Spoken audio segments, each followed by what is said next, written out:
Allamore? Okay.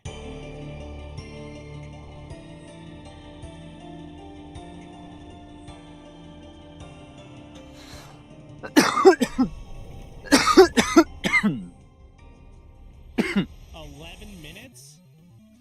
Oh my god. AFK combat training. Boom. That is the top line. That's what the gemstone crab is for. It's big, it's colorful and shiny, and people like big, colorful and shiny things. True. The thing to really note is the crab doesn't have health. The crab doesn't care how many people are fighting it. The crab is functionally immortal. People know what they want to do with sand crabs. They want to sit there, let the game play itself. We wanted to mirror that experience in a colorful, scaled up environment and make it collaborative rather than competitive. You're not worried about someone showing up and ruining your XP rates. It's only really a threat to very low hit points and very low defense players, but you still get that same experience of just clicking and forgetting and doing. Yep, they get the game. They understand. That's crazy. So it's the Omega Sand Crab. To just passively AFK. Something else on the side. Eventually, your time will be up, and the crab will burrow into the ground. You'll see everyone rushing to the cave nearby and pop out where the next location the crab has moved to. And if you're in one of the top 16 players, you can mine a gem from its remains, but that is the only reward actually. It's a nice little extra if you deal a bunch of damage to the crab compared to everyone else. I've managed to bring back a fun little character I introduced in Valamore Part 1. They're very excited to tell you all about where the crab is and what it's up to. I'm Mod Halo, a technical designer on the Old School team. The Final Dawn, it leads on from the Heart of Darkness, and from those that know, that had quite the dramatic end, and this quest is no different. Expect some twists, some turns, some difficult encounters, but for those that experience it, you'll finally see how their story ends. Okay. So the Final Dawn starts in the Sunrise Palace. You would have to complete Heart of Darkness and the Perilous Moons quest. I'd recommend at least combat level 100. We've got a general theme going through the quest, which we use in all the puzzles and most of the combat encounters that we don't really see in other quests. So in terms of rewards, we've got runecrafting XP, thieving XP, fletching XP, a combat XP lamp, access to the Crypt of Tenali, and the most anticipated update of all, the Doom of Mokiatl. In terms of quests outside of the Final Dawn, well, you'll just have to see. I'm Mac, and I'm a game designer on Old School. The Doom boss is the latest endgame piece of PVM content being added to Old School. The premise behind it is that every time you defeat it, instead of killing it, it digs down into the ground and kind of gains power from the corrupted earth. It increases up to 8 times, with difficulty steps each way. So once you get to level 8 and you go in again, you're rolling at the highest loot potential. So the idea is that you want to go in and sort of stay at level 8 for as long as you can before you decide that you're exhausted or you've run out of supplies and you want to leave. Rewards from the Doom boss, we have the Avernic Treads, which are a new Tribrid boot. These are assembled from the 3 Cerberus boots. We also have the Confliction Gauntlets, which are a new best in slot magic glove. These will boost your magic accuracy by re-rolling your attack roll if you miss an attack. Lastly, we have the Eye of Ayak, which is a new 3-tip wand, which we think bridges the gap between the Sanguinetti staff and the Shadow of Timogun quite nicely. We tried to offer rewards from the Doom, which felt appropriate for the difficulty that the boss is at, while also leaving us some room at the top end for mega rares from raids. The journey to the final design of the Doom boss was quite interesting. It's hard to create something that really tests people at that end, while also maintaining a level of repeatability and not making the player feel burned out. It was quite heavily inspired by the Leviathan and Muspa, and there's definitely some elements of that in there, so players that enjoyed those bosses from Old School will definitely feel at home here, and if not, then soz. I love that. I'm Mod Squid, and I'm a systems designer on Old School RuneScape. The fletching update for Valamore Final Dawn involves some imps that are wandering around the Auburn Valley. If you head over there, you'll see them wandering about between various sites that they are worshipping at. When you get there, you'll find a friendly person called Ranulf, and if you help him out, he will show you how to build totems and pay homage to the spirits of the forest. The more I watch this, I'm not really even excited about, like, I don't know what any of this stuff is, but besides the crab. I kind of get the crab, and I get the bosses, like, that's all cool. But I'm just getting angry that Blizzard's not like this. That's it. Like, fuck, I want to, oh man, this is great. These devs are, I don't think that. I think, holy fuck, Blizzard devs suck. With this update is a tricky one. We've sort of positioned it more at the high level, so you'll be fletching your bows as usual at sort of around U level, and then the activity starts to become better than just bank standing and doing bows. So, but also there is running around in the activity, so you can fletch your bows as you run about. To integrate this with the broader economy, you need to decorate your totems with bows or stocks or shields that you've fletched from the wood you're using to build the totem. You can use all the items you've been training fletching up to decorate your totems, and that will then put more demand on logs and those items for people who just want to do the activity. And additionally, from the activity itself, you'll get these new Ent branches, which will be in demand for crafting atlatl darts and new cosmetic items. You use the Ent branches to craft the shafts, and then you'll also use some antlers that are dropped from the custodian stalkers in another part of Valamor Final Dawn to craft the heads. We're really excited to see how players approach this new update with a more active fletching method. We're really interested to see how people come up with different routes, different ways of fletching on the go, and generally collaborating to figure out the best way to approach the content. I've ended up being very involved in the new Slayer creatures. We've got 3 tiers of Custodian Stalker, so technically we've got 3 new Slayer creatures. From a narrative perspective, we know it's hostile Custodia Pass. It's been shut for ages. People haven't really gone through there. We've got these creatures that kidnap and eat people, so why not ground that in a narrative of missing people from a nearby town? Just gives this reason for them to exist in the way that they are. And of course, there is a small quest to unlock them. You need to be introduced to them, you need to understand the threat they pose and the impact they have on the local area.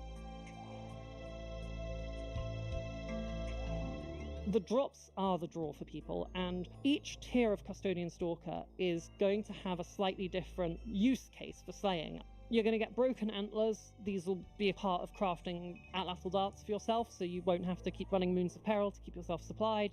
You'll be able to grab alchemist signets. These are plucked from the bones and the undigested bits of traveling alchemists and people traveling with herbal supplies. The real big bit is the Antler Guard, our wonderful new Tribrid offhand, designed mostly for chill and kill Slayer.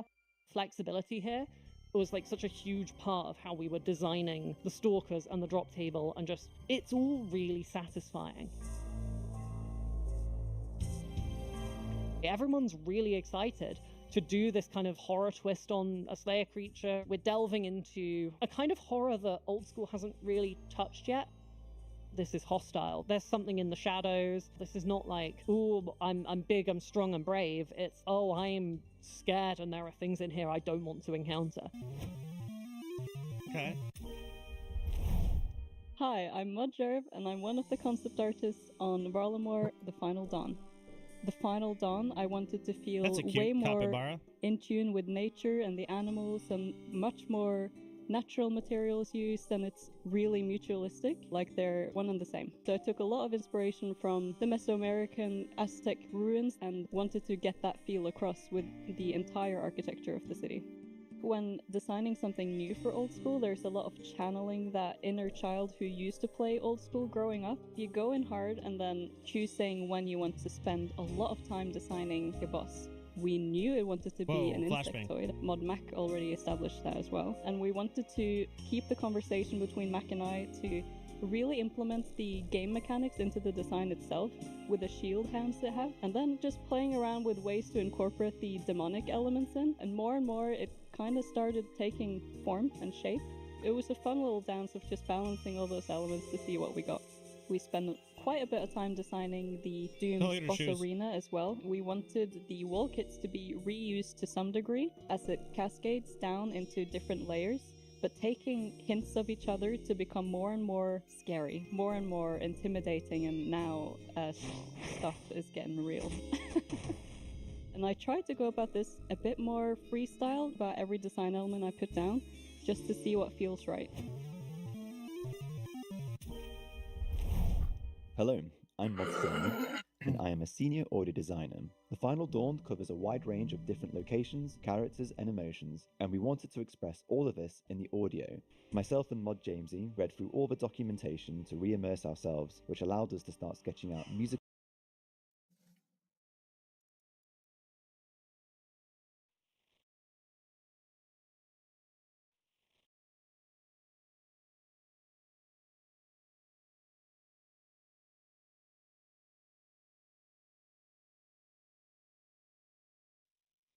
Something unexpected is happening.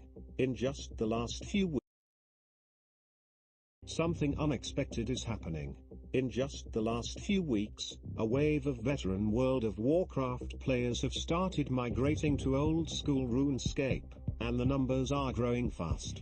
But to all the World of Warcraft refugees making the switch, there's a very important message that I need to share with you.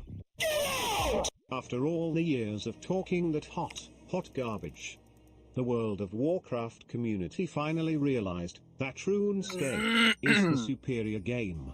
And now at the age of 40, they are deciding to jump ship and immigrate into our precious lands. You fucking rats.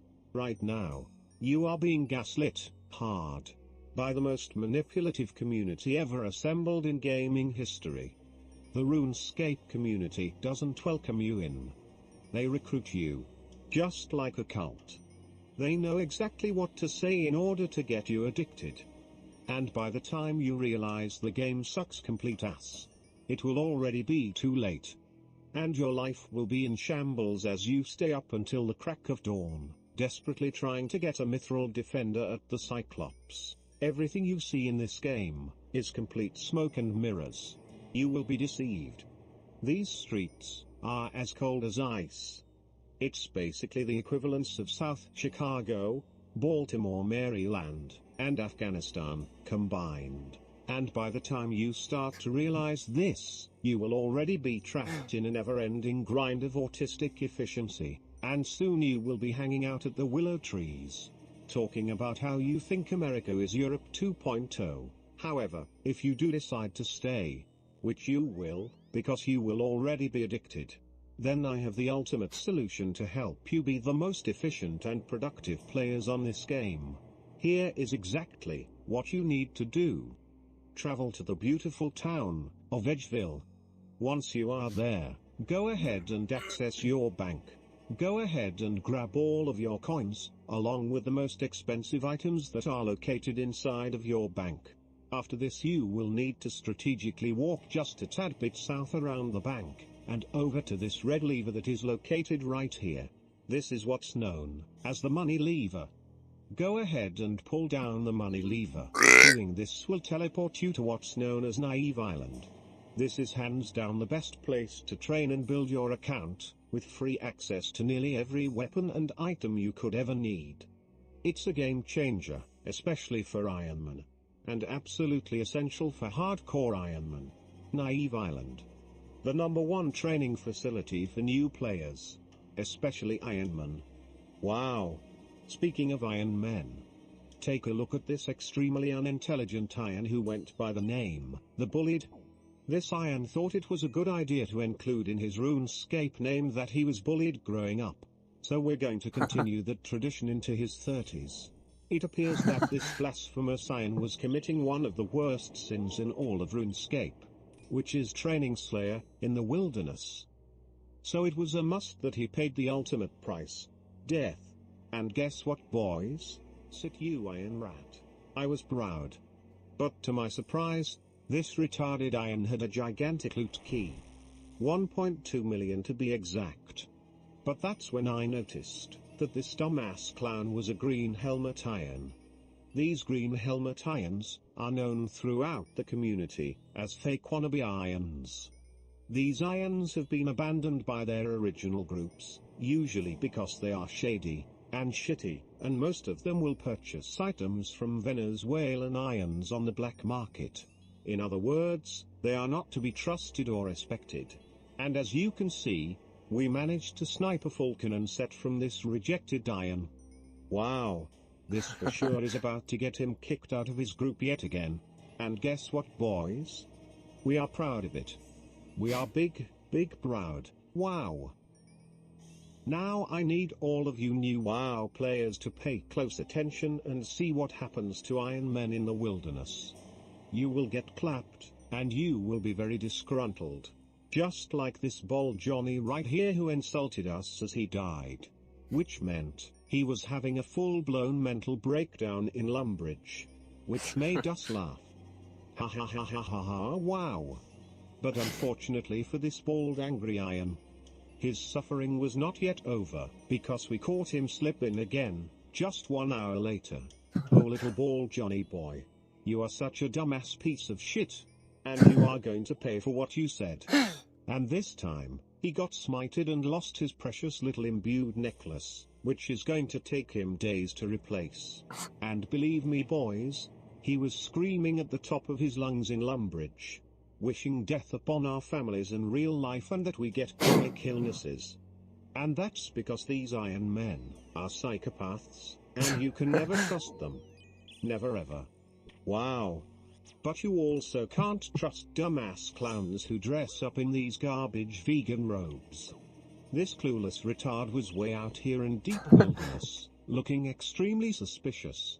At first I thought it was a trap. Then I questioned if he was an Iron. But then once he told me that he was trying to get his Majorina to gape, I realized that he was just a dumbass. I began giving this cowboy the slapdown of the century. And believe me boys, he was panicking. Not only was he panicking, but he was pissed. Even more pissed than the Iron. And he was pissed because he was poor. And he was realizing that he was about to become even more poor in just a couple of seconds.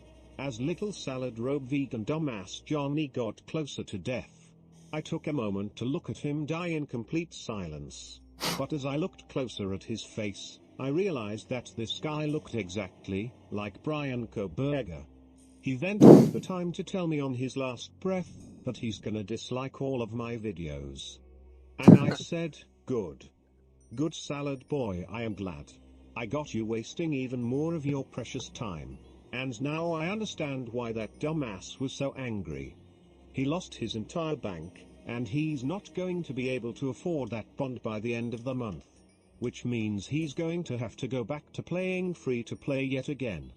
But if you thought that nobody could be dumber than that retard, you would be greatly mistaken. Here we encountered a massive dumbass, who went by the name of I Fart on Leg. And with a name like that, I knew that this guy has probably read the entire manifesto of Elliot Rodgers. Wow. This dumbass was wandering around the wilderness, looking like a complete and utter clown. But just as we were about to give him the belt, the unthinkable happened. We got teleported to 27 Wilderness. But instead of using his amulet of glory to make an escape, this dumbass made the biggest mistake of his RuneScape career. Allow me to break this down boys. Instead of running this direction where he could have completely avoided the multi-combat zone, and likely make a clean escape, he decided to run this direction, where he managed to run from a single combat zone, straight into multi-wilderness. Which at that point, I was able to freeze him in his tracks, as we both began slapping his chest. Die you dumb little chat.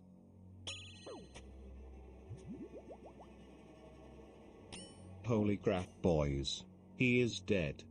But my golly, did you see what Rip Chad had to say to him as he hit the floor? I couldn't believe it myself. He reminded him that he was a complete and utter dumbass chat. And honestly I couldn't agree more. That fight was a perfect example of what happens when you have an anxiety attack in the wilderness. Mistake after mistake, blunder after blunder. It really makes me wonder, is this guy a dumbass rat? The answer is yes. 817k straight off of his PVM back. And guess what boys? Since he was a dumbass rogue's chest thiever boy, it made me even happier that he lost everything in such an embarrassing fashion. Ha ha ha ha ha ha ha ha, wow. I think it's time we turn up a little bit as we destroy these Microsoft Paint boys. Quick! Everybody watching at home, go steal some of your dad's cigarettes.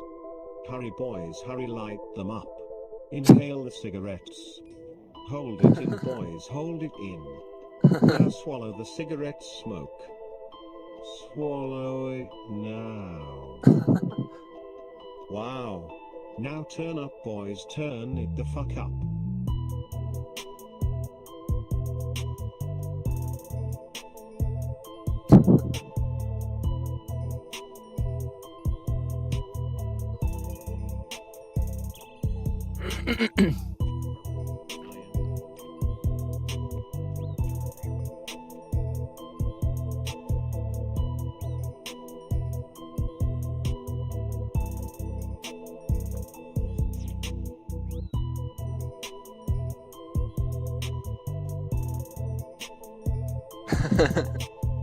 Yes, boys.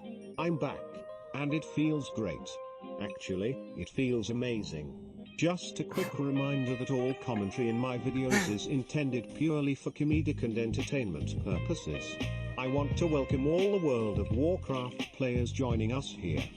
If you enjoyed the video, make sure to leave a like and subscribe to the channel. And if you'd like to support the channel even further, consider becoming a channel member. It helps me tremendously. Thanks for watching, and I'll see you in the next one. Wow. And as always, boys, it's John 3:16 for life. Repent and follow the gospel before you perish.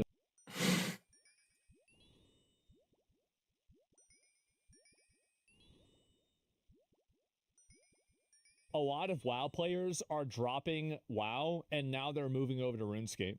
And this is happening at like a massive rate. I'm kind of surprised that it's gone this far.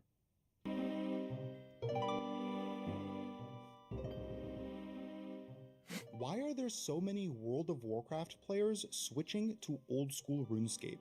You must have better graphics. Noticed them, right? Lurking around the Grand Exchange, trying to parse on a goblin, wondering where their ability bars are, and asking how Jagex is managing to update the game rather than re-releasing the same exact content over and over and over again. Imagine that. I sure did, because I'm one of those WoW players. Oh, wow. A year and a half ago, after around half a month of MMO soul searching, I found old school RuneScape. I had quit WoW after Mythic raiding for around a decade. Quit during Shadowlands. That expansion did, like, totally... It did irreversible damage to the game. For various reasons. I was sick of the short-form, seasonal ethos of the game, devaluing any and all of my progression, sick of the only value... Thank you. I hate the seasonal model. I think it's so stupid. Expansion should be the seasons. There should not be seasons within expansions. Content being instanced, bored of the binary itemization and samey loot, and disheartened by Blizzard's complacency with the classic incarnation of the game. Clearly, I wasn't the only one. Mad Season, Guzu, Caridus, Savix, and more have since begun their first steps into this beloved, curated sandbox. So they're all going over to... Everybody is going over to RuneScape now. About RuneScape seems to have translated for the World of Warcraft player. Wow. And why? First, we must acknowledge where these WoW creators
Or that.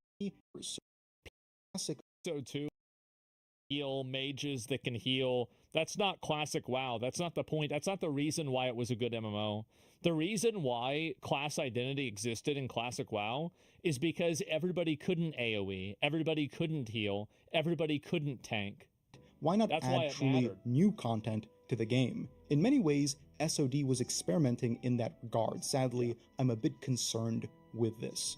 First, Blizzard's survey that introduced this idea was filled with nothing even remotely interesting systemically. It had a whole host of quality of life features such as account-wide collections and graphical improvements. Essentially, they were pitching retail WoW features alongside what Blizzard does most confidently: instanced content, new raids, dungeons, and so on. I suppose that's what people want, but I also think that this will kill the game down the line.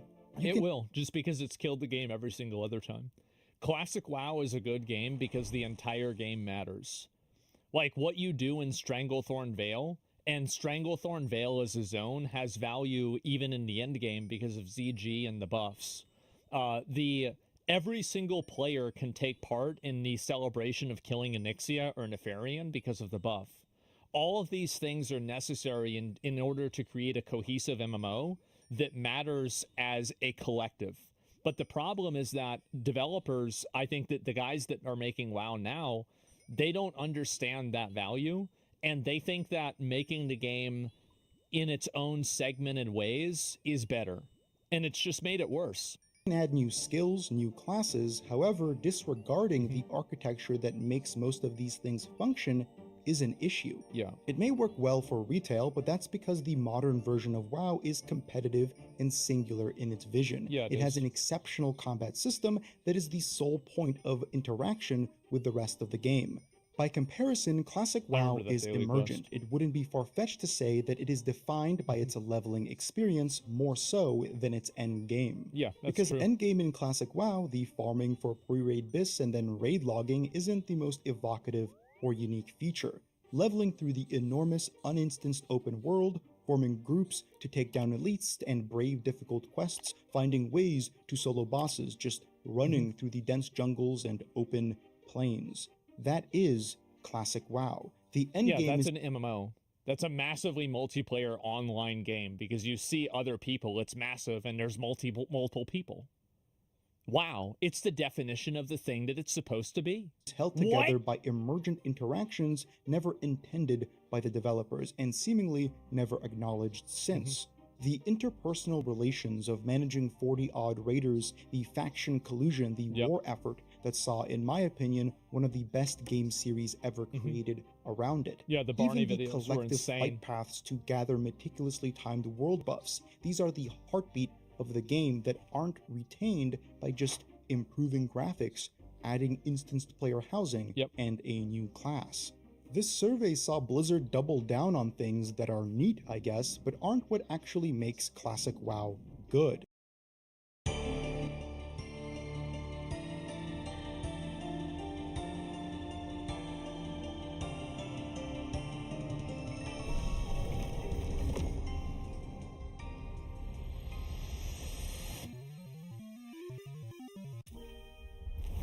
AFK combat training. Boom. That is the top line. That's what the gemstone crab is for. It's big, it's colorful and shiny, and people like big, colorful and shiny things. The thing to really note is the crab doesn't have health. The crab doesn't care how many people are fighting it. The crab is functionally immortal. People know what they want to do with sand crabs. They want to sit there, let the game play itself. We wanted to mirror that experience in a colorful, scaled up environment and make it collaborative rather than competitive. You're not worried about someone showing up and ruining your XP rates. It's only really a threat to very low hit points and very low defense players, but you still get that same experience of just clicking and forgetting and doing something else on the side. Eventually, your time will be up, and the crab will burrow into the ground. You'll see everyone rushing to the cave nearby and pop out where the next location the crab has moved to. And if you're in one of the top 16 players, you can mine a gem from its remains, but that is the only reward actually. It's a nice little extra if you deal a bunch of damage to the crab compared to everyone else. I've managed to bring back a fun little character I introduced in Valamore Part 1. They're very excited to tell you all about where the crab is and what it's up to. I'm Mod Halo, a technical designer on the Old School team. The Final Dawn, it leads on from the Heart of Darkness, and from those that know, that had quite the dramatic end, and this quest is no different. Expect some twists, some turns, some difficult encounters, but for those that experience it, you'll finally see how their story ends. So the Final Dawn starts in the Sunrise Palace. You would have to complete Heart of Darkness and the Perilous Moons quest. I'd recommend at least combat level 100. We've got a general theme going through the quest, which we use in all the puzzles and most of the combat encounters that we don't really see in other quests. So in terms of rewards, we've got runecrafting XP, thieving XP, fletching XP, a combat XP lamp, access to the Crypt of Tenali, and the most anticipated update of all, the Doom of Mokiatl. In terms of quests outside of the Final Dawn, well, you'll just have to see. I'm Mac, and I'm a game designer on Old School. The Doom boss is the latest endgame piece of PVM content being added to Old School. The premise behind it is that every time you defeat it, instead of killing it, it digs down into the ground and kind of gains power from the corrupted earth. It increases up to 8 times with difficulty steps each way. So once you get to level 8 and you go in again, you're rolling at the highest loot potential. So the idea is that you want to go in and sort of stay at level 8 for as long as you can before you decide that you're exhausted or you've run out of supplies and you want to leave. Rewards from the Doom boss, we have the Havent treads, which are a new tribrid boot. These are assembled from the 3 Cerberus boots. We also have the Confliction Gauntlets, which are a new best in slot magic glove. These will boost your magic accuracy by re-rolling your attack roll if you miss an attack. Lastly, we have the Eye of Ayak, which is a new 3-tick wand, which we think bridges the gap between the Sanguinetti staff and the Shadow of Tumagan quite nicely. We tried to offer rewards from the Doom, which felt appropriate for the difficulty that the boss is at, while also leaving us some room at the top end for mega rares from raids. The journey to the final design of the Doom boss was quite interesting. It's hard to create something that really tests people at that end, while also maintaining a level of repeatability and not making the player feel burned out. It was quite heavily inspired by the Leviathan and Muspa, and there's definitely some elements of that in there, so players that enjoyed those bosses from Old School will definitely feel at home here, and if not, then soz. I'm Mod Squid, and I'm a systems designer on Old School RuneScape. The fletching update for Valamore Final Dawn involves some Ents that are wandering around the Auburn Valley. If you head over there, you'll see them wandering about between various sites that they are worshipping at. When you get there, you'll find a friendly person called Ranulf, and if you help him out, he will show you how to build totems and pay homage to the spirits of the forest. Balancing XP rates with this update is a tricky one. We've sort of positioned it more at the high level, so you'll be fletching your bows as usual up to sort of around U level, and then the activity starts to become better than just bank standing and doing bows. But also there is running around in the activity, so you can fletch your bows as you run about. To integrate this with the broader economy, you need to decorate your totems with bows or stocks or shields that you've fletched from the wood you're using to build the totem. You can use all the items you've been training fletching up to decorate your totems, and that will then put more demand on logs and those items for people who just want to do the activity. And additionally, from the activity itself, you'll get these new Ent branches, which will be in demand for crafting atlatl darts and new cosmetic items. You use the Ent branches to craft the shafts, and then you'll also use some antlers that are dropped from the Custodian Stalkers in another part of Valamore Final Dawn to craft the heads. We're really excited to see how players approach this new update with a more active fletching method. We're really interested to see how people come up with different routes, different ways of fletching on the go, and generally collaborating to figure out the best way to approach the content. I've ended up being very involved in the new Slayer creatures. We've got 3 tiers of Custodian Stalker, so technically we've got 3 new Slayer creatures. From a narrative perspective, we know it's hostile Custodia Pass. It's been shut for ages. People haven't really gone through there.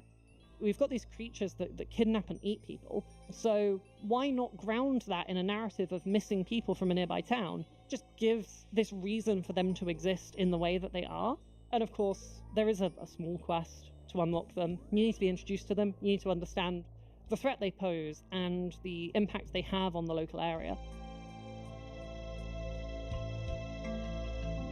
The drops are the draw for people, and each tier of Custodian Stalker is going to have a slightly different use case for slaying. You're going to get broken antlers. These will be a part of crafting atlatl darts for yourself, so you won't have to keep running Moons of Peril to keep yourself supplied. You'll be able to grab alchemist signets. These are plucked from the bones and the undigested bits of traveling alchemists and people traveling with herbal supplies. The real big bit is the Antler Guard, our wonderful new tribrid offhand, designed mostly for chill and kill Slayer. Flexibility here was like such a huge part of how we were designing the Stalkers and the drop table, and just, it's all really satisfying.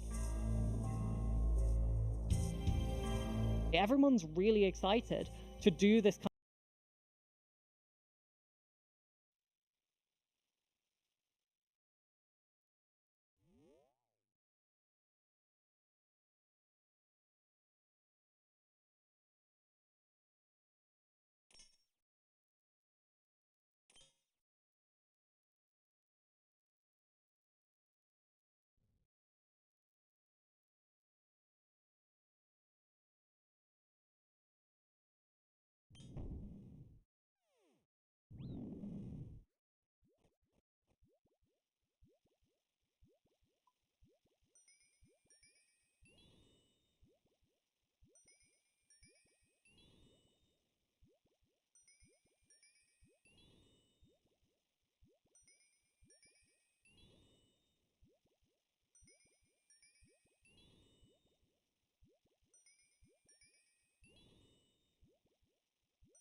Well,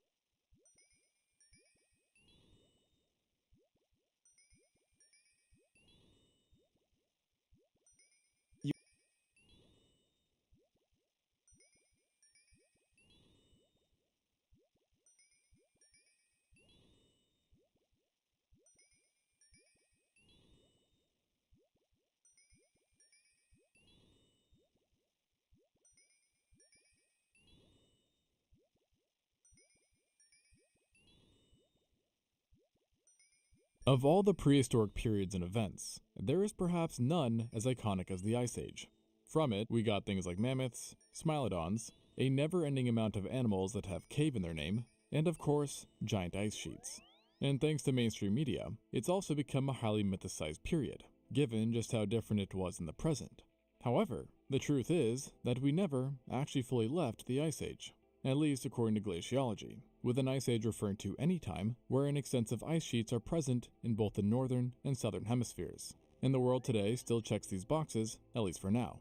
And there are also even looser definitions, where some consider an ice age to simply be any point when Earth possesses permanent glaciers or ice sheets anywhere. And officially, according to scientists, the present is still considered to be a part of the Quaternary glaciation event. And obviously, many don't know we are still in an ice age, with people generally believing that Earth has pretty much always had large amounts of ice covering the planet.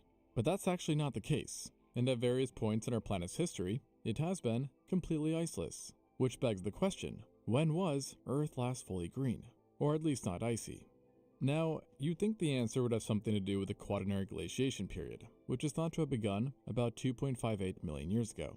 But if you traveled a day, or even a few years before this event began, you'd still find plenty of ice and coldness to go around, because this event is really just the tip of the iceberg, no pun intended. In fact, if you go back 1 million, 2 million, or even 10 million years ago, you're still going to find some parts of the planet covered in ice. No, to see the Earth completely iceless, you'd have to go back way farther than you'd expect, before humans or any of the great apes were a thing, a time when crocodiles lived in Antarctica, when palm trees grew in places like Alaska, mammals seemed alien-like, and continents were flooded by oceans. In other words, the late Eocene. This was a mysterious time, which played out between 40 and 34 million years ago, meaning that the last time we had a green Earth, we were closer in time to literal dinosaurs than we were to the present. And seeing that there was no permanent ice, You can bet that this bygone era was a lot hotter than things are today, with most studies finding that right before the Ice Age popped off, average temperatures were about 5 to 8 degrees Celsius hotter than things are today, meaning that a country like France felt more like Syria, and that Europe as a whole was closer to being subtropical than temperate. Meanwhile, if you lived in, say, the US, you'd find the climate was more like that of Uruguay. And so naturally, if the climate is this different, other things are bound to be too, such as the kind of weather patterns you'd expect, with this time being much more susceptible to wildfires, powerful storms, heat waves, and uneven rain and droughts, helping to keep the late Eocene and its inhabitants on their toes. But what was really the most noticeable change was the water, specifically how much more of it there was. You see, in today's day and age, 70% of all Earth's fresh water is frozen as ice, which equates to about 2% of the total water supply. And sure, this might not sound like a whole lot, but its significance was easily seen in the Eocene sea levels, which were possibly 70 meters or 230 feet above current levels, meaning that maps at the time. Hey Vsauce, Michael here. Hey Vsauce, Michael here. A single piece of refined flour is, on average, just 82.67 microns wide. That means a 5-pound bag of flour contains about 2.7 billion individual specks of flour dust. Now, if each of those particles were a person, 3 bags could represent every single human alive on Earth today. 8.1 billion itty-bitty things. Are you under 30 years old? Is a question that could roughly divide everyone alive today in half. The yeses and the nos. But can you imagine a second question that could then divide both of those groups in half? Well, if so, and if you kept doing that, after just 33 questions, you would be left with more than 8 billion groups, each containing just one person. In other words, out of everyone alive today, we could pinpoint a specific individual. For example, you, with just 33 yes or no questions. What would those questions be? Do they even exist? We don't know. But we do know that every year, about this many people die, a little bit more than a quarter cup. But about twice as many as that are born. But how many people have ever been born? This many, 117 billion. But out of all of these people, out of everyone who has ever existed, this is how many you will ever meet. You are a stranger to your own species. This is a video about how you will be forgotten. It's about the ghosts that surround us and how they're getting closer. Our journey begins 2,500 kilometers above the surface of the sun. There, a hot layer of ionized gas begins its reach millions of kilometers out into space. It's called the solar corona, and normally it's outshone by the rest of the sun because it gives off just 1/1,000,000th as much light. But during an eclipse, it can be seen. When you are eclipsed, your own sort of corona will remain as well. The memories people have of you, your treasure and junk, emails and texts you sent, the fact that your child has a nose like yours, every appearance you made in the background of a stranger's photo, those are all traces of you that shine while you're alive, but can also continue long after you're gone. Douglas Hofstadter called them your solar corona. I love that phrase because it makes a cosmological phenomenon personal by literally including you. How long will you be here? Well, that's why I made this clock. It tells the time, but it also tells your time. Just answer a few questions and then, when it's ready, push the red button and the clock will begin counting down the seconds you have left to live, approximately.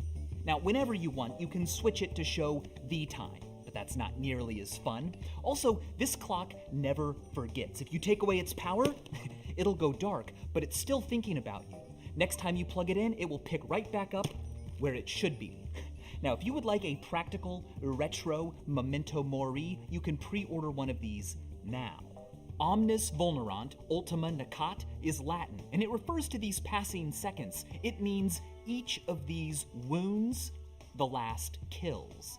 Mox nox means soon it will be night, and it will. But while this is ticking down, something else is ticking up. The number of ghosts in the world.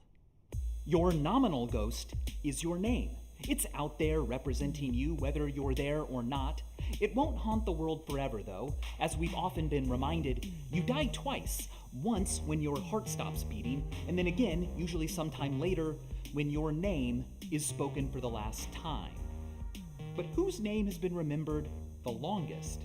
Well, signed here on this 5,000-year-old tablet is the oldest written name we've ever found. Kushum, the first named character we know in the written history of humanity, probably.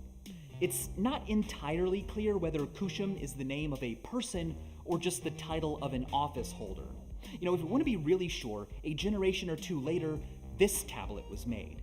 It contains 3 names, Gal Sol, and 2 people he enslaved, Inpop X and a woman named Sukaljar. These individuals are the reigning champs of avoiding the second death. And with archival practices and technologies being what they are today, your name could conceivably last just as long as these have already. But you know, I gotta say, if you want your ghosts to last longer, it helps to bend the truth a little bit. Toby Jukanov built this interactive globe that shows the most famous person born in every location. Fame is based on Wikipedia data, how long their article is, how many languages it's in, how many visits it gets per day, stuff like that. By the way, out of everyone alive right now, about this many of us, almost exactly a quarter teaspoon, are mentioned on Wikipedia. Now let's zoom in on Stillwell, Kansas. Ooh, hey there, good looking. But here's the thing. I wasn't born in Stillwell. I grew up there. I lived there from ages 5 to 18, but I was born in Kansas City. For a while, a lot of things online said that I was born in Stillwell, so that's probably how I wound up here. But should I correct it? What's more important, the truth or a little lie that prolongs and enhances my nominal ghost? Maybe the truth, because even if my name is forgotten, images of me may stick around. And that is your second ghost, your likeness, figurative portrayals of what you look like. Now, we have no idea what most people who have lived looked like. Long ago, no records were made. Eventually, some were and have survived. So, who's the earliest known person where, like, we know what they looked like? Well, it's probably Gudea. He was an ancient Sumerian ruler, and 27 4,000-year-old statues of him have been found in southern Iraq. They stand out not just for their craftsmanship, but also for the fact that earlier depictions of human forms are either more abstract or generalized. But because these depictions of Gudea are more realistic, are so similar to each other, and have been found spread so widely, it's tenable that they're similar to the actual face of the actual individual as he appeared in life. The first known illustrated person in our history. Even if your figural ghosts don't stick around as long as Gudea's have, things that look kind of like you might. I'm talking about your genetic ghost, your personal genomic variation that can be carried on by your descendants. Now, interestingly, even if your progeny are especially fecund, your genetic ghost probably won't stick around that long. Just how much of your unique genetic code winds up in your grandkids, for example, depends partly on chance. It could be anywhere from 23 to 27%. Your great-grandkids will only contain 9 to 14% of you. Your great-great-great-great-great-great-great-grandchildren will on average be no more similar to you than you are to any stranger.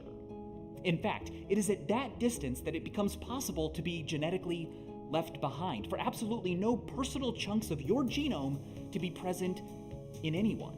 More than 70% of your ancestors from 11 generations ago aren't in you at all. So you're not so much the genetic foundation on which your progeny sit as you are their baby teeth, a thing that served a purpose but was destined to then fall out and be set aside. Where should you be buried if you want to become a fossil? Fossils last a long time. Your legacy could be representing our species in a cool bony pose in a museum millions of years from now. Well, as it turns out, fossilization, the mineralizing of bones into rocky ghosts, is an exceedingly rare occurrence. Bill Bryson puts it this way: less than 0.1% of a species is ever lucky enough to become fossilized, which means that millions of years from now, all that will be left of every single person alive today in the US will probably just be about 60 fossilized bones, not even one full human skeleton. The best way to improve your chances of becoming a fossil are to be buried rapidly and deeply with no coffin under the seafloor of a still mass of water at low elevation where sediment deposits will be swift and fine and oxygen levels low. Some locations that fit this bill are parts of the Black Sea, the Gulf of Mexico where the Mississippi disgorges, and the mangrove swamps along the northern coast of Australia. But even then, there's risk, right? Earth is an active churning rock, and erosion can wear you away. Metamorphic activity could melt you back down. So if you want to be a trace for a long time, leave. The oldest unchanged piece of Earth wasn't even found on Earth. It was found on the moon, where geological activity is less brutal. A monolith engraved with your name and biography buried on the moon would be a good idea, except in, 5 to 10 billion years, our sun will expand into a red giant, engulfing the Earth and moon, likely destroying them forever. So a copper disk coated in aluminum and gold floating through space would be even better. The golden records aboard the Voyager spacecraft could exist for trillions of years. They could conceivably still be legible even after the last star goes dim. But your final type of ghost will be there too. It's what I call your ripple ghost, the diffused domino effect of all of your actions. There will be people, for example, a century from now, who could enjoy the shade of a tree you planted without ever wondering who put it there. The butterfly effect effectively guarantees us all a sort of anonymous, minute immortality. Just by being born, technically, you changed the universe irrevocably. The tiny and subtle but very real way your mass affects the planet Saturn right now will contribute in some extremely small way to exactly how and when its rings collapse. When the universe enters its heat death and it's the same temperature everywhere, the arrangement of matter in the universe will be the way it is because you existed. There will be no minds to observe it, so you won't be remembered, but you won't be annihilated. But so what? Oh, I've got ghosts that stick around. Newsflash, buddy, I'm not my ghosts. Okay, first of all, yeah, that's exactly why talk of fame and legacy gets so fizzly. For what? I won't be around to enjoy it, and eventually no one will be. But secondly, that's actually a pretty good definition of the self. You are everything you take with you when you die. Your secrets, the things you could have done or said but never did. That's what you are. Now, you could desperately try to do as much as you can and leave as much on the table as possible, but life is short. Too short? Well, Derek Parfit has pointed out that the brevity of life probably has nothing to do with its meaning. If your life was twice as long, would it have twice as much meaning? If we were all immortal, would the meaning of life suddenly be obvious? No. Meaning is separate from the sheer participation we crave. We just want to keep playing this game. And there's never been more game to play. Staggering amounts of what we want to experience have been tamed into beasts, so lightweight and so fast that, like ghosts, they can pass through walls. The soy bomb only lasted 36 seconds, but because a digital ghost of it lingers in Earth's largest haunted house, an average of 40 people have seen it every day for the last 30 years. Old music started outselling new music for the first time in 2015. Today, we each spend an average of 7 hours and 3 minutes a day in a haunted house full of avatars and messages from the living and dead alike. People and ideas and art in the past have become not just accessible, but accessible. We are on these ghost portals so much it's become pretty much the only way anyone finds companionship anymore. For crying out loud, more people on this planet own cell phones than toothbrushes. Documentality is the word Maurizio Ferraris gave to his ontology of traces, but it's also a great word for the extent to which day-to-day life in a society happens as documentation. In a society of high documentality, nearly every transaction, click, step, every memory, everything said or done is vulnerable to recording or simply comes into the world already pre-remembered. not as an ephemeral oral exchange or a haphazard note, but as a high-fidelity, time-stamped, cataloged artifact. In such a world, it shouldn't be surprising if it starts to feel like there are more things you've said than things you could say, more ways things have been than ways things could be. The future isn't what it used to be. But don't get it twisted. Complete documentality is far from here. As I've mentioned before, our estimates of the current human population have about a 2 to 3% margin of error. That means that about this many people may or may not exist. And at any given moment in the US alone, there are about 40,000 deceased bodies whose identities are unknown. When Steve Fawcett failed to return to the Flying M Ranch in 2007, search and rescue efforts sent to find him discovered 8 previously unidentified airplane crashes that weren't him, but had been out there for, in some cases, decades. And when authorities searched for Gabby Petito, they found her and the bodies of at least 8 other people they weren't even looking for. We are not a documented species. We are a bunch of animals walking in and out of rooms. That said, something's changed. The last time a body was interred in the tomb of the unknown soldier was after the Vietnam War, but it was removed in 1998 after DNA testing connected it to a name, Michael Joseph Blassie.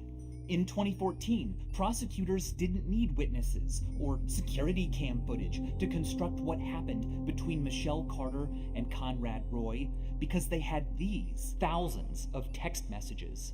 Despite living just 35 miles apart, Carter and Roy's relationship occurred almost entirely through text.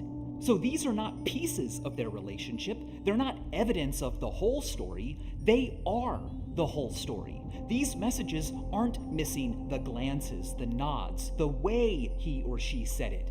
This is all they each saw. And we have it all. An entire human relationship that happened as, and still is, undying documents. They're all online. Just a few taps deep in the world's largest ocean of documentation. And we just keep filling it up, turning more and more of what we do and see into ghosts, not just to remember, but to experience. When we instinctively watch events through our phones, it's not that we aren't living in the moment, it's that we are. Today, to be in the moment, you have to be fully in the moment. Every part of you, even the I, you have to charge, and the mind you share with others. See what's happening? We are not just getting more ghosts, we are beginning to live as ghosts, as an account, a like, a post, a view, and it's great. We're spared the humilities of confrontation, and to be an image is to be something. Frederick Douglass and Sojourner Truth knew this. They had photographic images of themselves printed up. To own and control and sell your own figural ghost meant that you had power. But today, being a ghost surrounded by other ghosts causes a certain kind of newfangled anxiety. In his 1985 Amusing Ourselves to Death, Neil Postman describes what he calls the information-action ratio. Now, even though this book predates the World Wide Web, it may as well have been written about it. Let me ask you a modern version of a question he asks in here. How often does something you see on social media cause you to alter your plans for the day, or to take some action you would not otherwise have taken, or provide you with insight into some problem you are required to solve? When everything persists, irrelevance takes over. But the constant scroll of doom and pleasure and distraction isn't just irrelevant, is it? No, it's truly a ghost that can pass right through you. You can sit and stare for an hour and not remember a single thing you were served. We don't do that because it feels good. We do it because our minds want to be unsettled. A never-ending scroll of decontextualized news and horror and comedy and family and backflips isn't some unholy modern abomination of nature. It is exactly the niche we evolved to thrive in. Oh no, my brain evolved to eat berries in a cave. No, it evolved to reach the lushness of Southeast Asia and then cross the Wallace Line, not because it had to, and not because it could, but because what laid beyond was next, and we've got autoplay on. Hey, let's build a thing that floats and we could fit in it. We could call it a boat. Huh? What's that? Where will it take us? away. We are not the universe experiencing itself. We are the universe ignoring itself. We are the universe looking for something else. In order to be here for long, we needed to not be here for long. I don't think it's the risk or the challenge that motivates us. Good stories and curiosity and adventure are the icing on the cake we really desire, unsettledness. Not knowing what's going to happen next can be exciting. Why? I think in the same way that long necks were selected in giraffes because no one was eating the way up high leaves, and in the same way that white fur was selected in polar mammals because no one was eating snow, imagination was selected in humans because no one was eating possibilities. As soft apes in the midst of climatic change, those who survived didn't wait for natural selection to provide an answer. No, they relied, as we still do today, not on evolution, but on resolution, on picturing and manipulating an analog world inside the theater of their own minds. Up here, we can imagine things that aren't hypotheticals, the distant past and future, the way things might be. We can recognize that collecting firewood now will be worth it. We can recognize that if there's no water here, we can bring it to us. The world is not our home. It's fuel for the fire up here where we really live. But because of that fire, we have made the whole world our home. Our ancestors are those hominids whose resolving never resolved. Now, sure, binge watching TV or scrolling a social media feed are pretty different than crossing the Bering Strait, but they're still unsettling, right? What's going to happen next? Each next swipe brings you something different. Like the cognitive niche we built for ourselves, it never resolves. But unlike the travails of our ancestors, there's so much less danger. We can witness and interact safely from home, like pieces of luggage being moved at light speed without moving at all. The internet is a bounty of torques and velleities, pushes that spin us around but don't move us anywhere, and wishes not strong enough to inspire action. We're not amusing ourselves to death. We're amusing ourselves to life. A longer, scarier life. And as always, thanks for watching.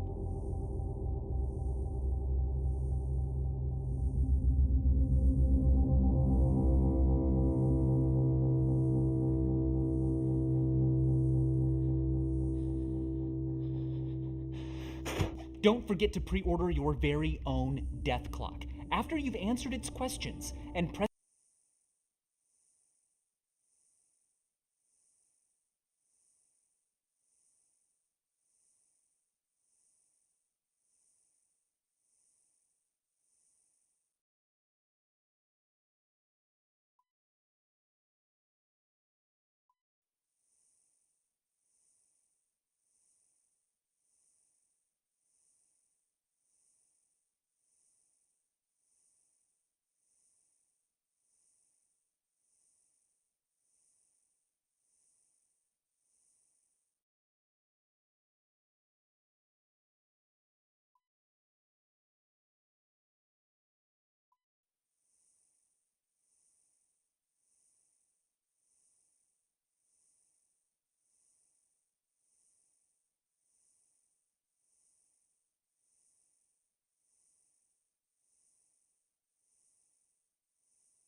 So this is going to start out kind of philosophical with the fact that words have meanings, all of them, and those meanings mean something in our heads, and this is fine. That is where meaning begins, but it is not where meaning always ends. Now, the crazy thing is that as we pass words around, they mostly mean the same thing in your head as they do in my head. If that's not the case, then conversation becomes weird and hard. And I see this happen all the time, especially on the internet, where different groups of people have different it doesn't matter. The way that we actually imagine and use words, what the definition of a word is the thing that it means when you think of it. And that's a fine kind of definition. When it comes to that kind of definition, there is obviously a thing that fish are.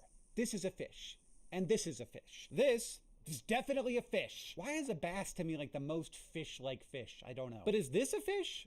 I mean, yeah, it's not really fish-shaped. What about this? That's a horse, but is also a fish. So as always, things are a bit of a mess. On my We Never Left the Water shirt here, there's like weird fish here. There's an oarfish, that's like a long fish. There's a whale shark, what's that even? Mola mola? What?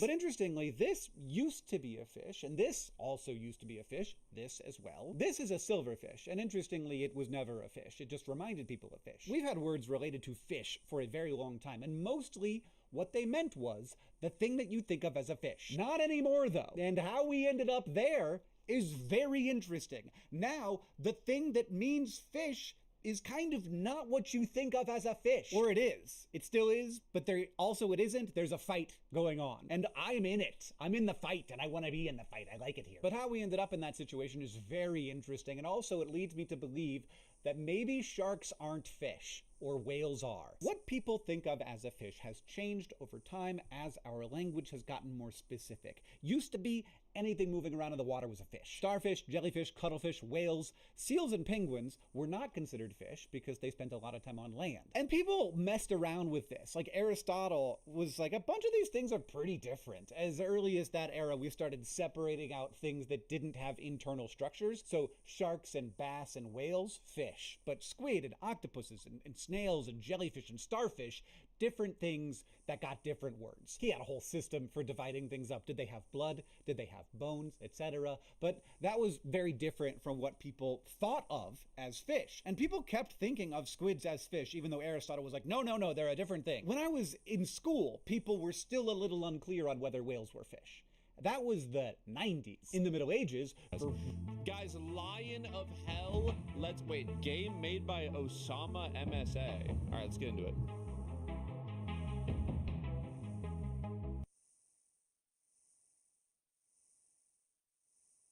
It's a beautiful day. My name is Grandpa, and my granddaughter's name is Miriam. Miriam is the closest person to my heart and the person I love to go out with a lot. Miriam loves going to parks a lot, and the park she loves a lot is called the Whispering Park. And I promised her that as long as I am alive, I must take her with me to the park 3 to 4 times a week. And today we will visit her as usual, and I will make Miriam enjoy the day too, and I will buy her what she loves. So let's start that journey now.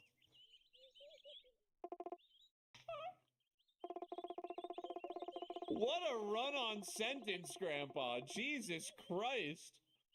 I think it'll be a nice outing. I will be feeding pigeons today. Holy shit, Grandpa. Hello. Grandpa, let's sit in our usual seat. Let's do it. Okay, Miriam, as you wish. Why is my name Grandpa? You know I have a name, right? Welcome to the Whispering Park. Oh my god. Wait, this game was $3.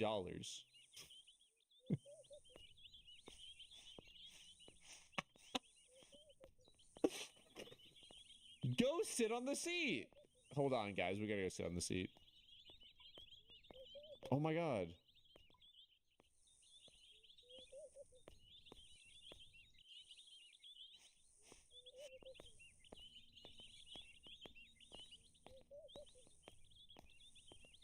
Try to keep up. Stupid ass kid.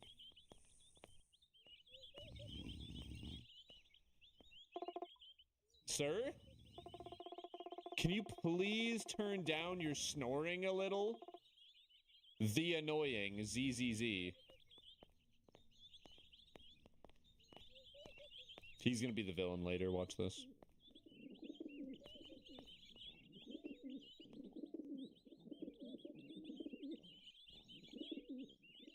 This was some kid's project for school.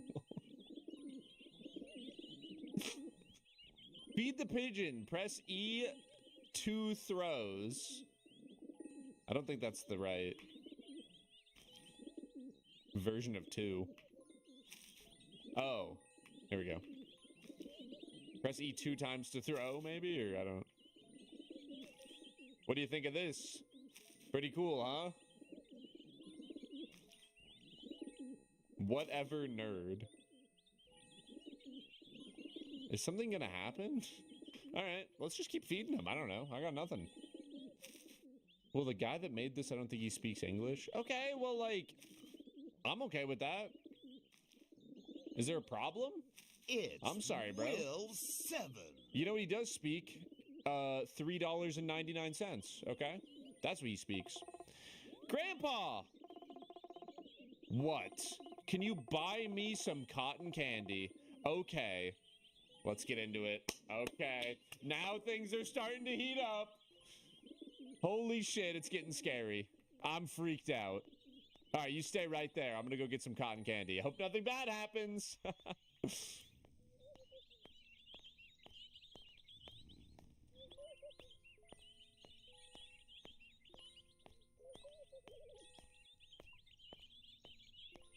Am I just gonna leave the kid there? It's pretty fucked up.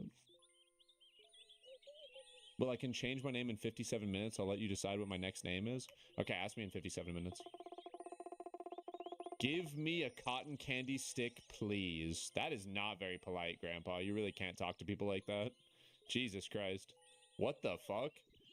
Dude talks like a baby until it comes time to deal with a customer service person, you know? Okay, you idiot. Wait a minute. What the fuck? Thanks. Hello?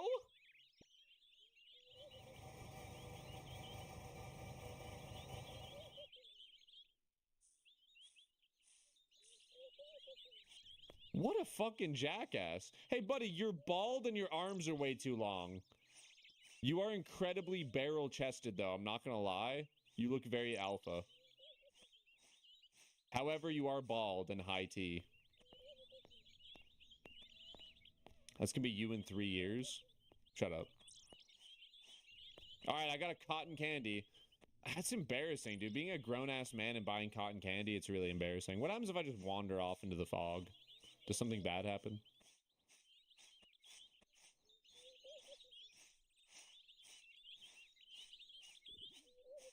This game's really good.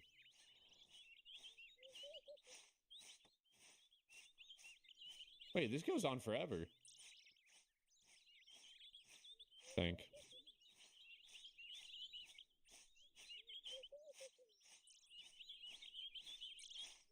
It's Will 7. Curses, offense. Agoon 7, thanks for the stream, man. Always happy to be here, even if you're a little mean. Yo, Chance, thank you so much for the prime. I appreciate that. It's Goon 7? And then you called me a little mean? Open world cotton candy simulator. This game's not even scary, guys. Can I just be honest? This is simple. For a guy like me,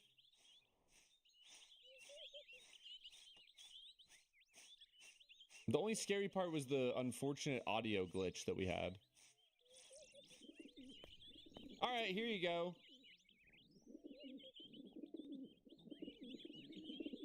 We're reaching levels of stalling never seen before on this earth. I'm not stalling because nothing scary's happening. Okay, eat the cotton candy, I'll feed the pigeons. Lovely. Check this out. Boom. Boom. This is a fun and nice game. It's a peaceful day. This is what we all have to look forward to in life. Having a grandchild, feeding pigeons, dying slowly, getting insulted by a cotton candy salesman. It's just a nice, wholesome game, right? It's life, you know? Sitting back in the golden years, just throwing some bird seed to the pigeons. I can't help but feel a kinship with them. Just eating,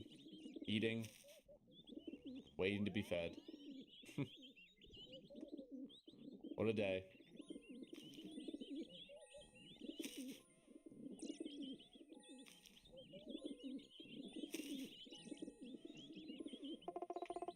I'm done eating, Grandpa. Let's go home now. That's it? You just wanted to come eat a cotton candy?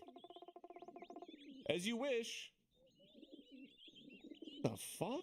You made me drive all the way out here? We could have just made it at home or something. For crying out loud. All right, let's go. Stay away from that guy. He's gonna, like, kidnap you or something.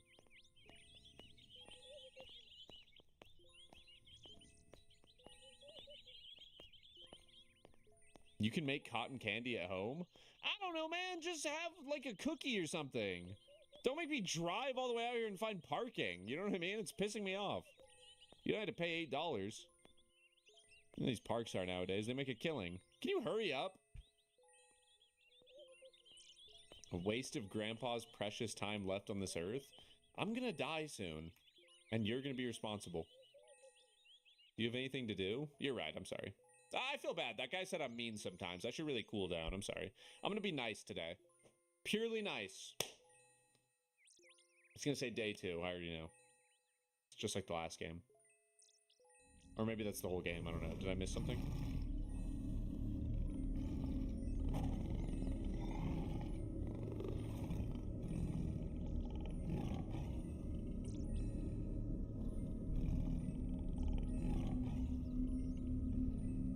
What?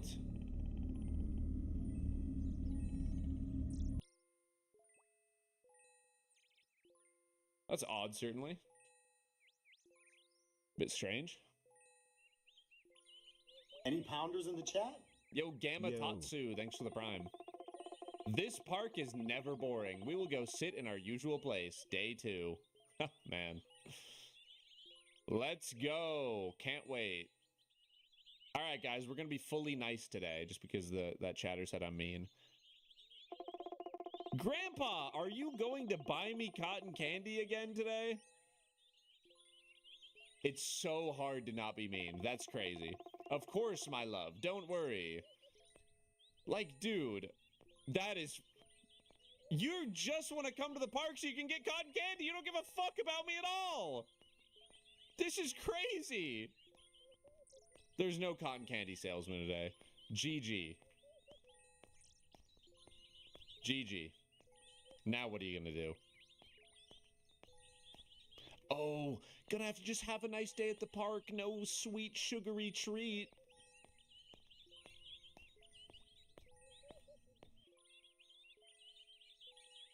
Okay, what?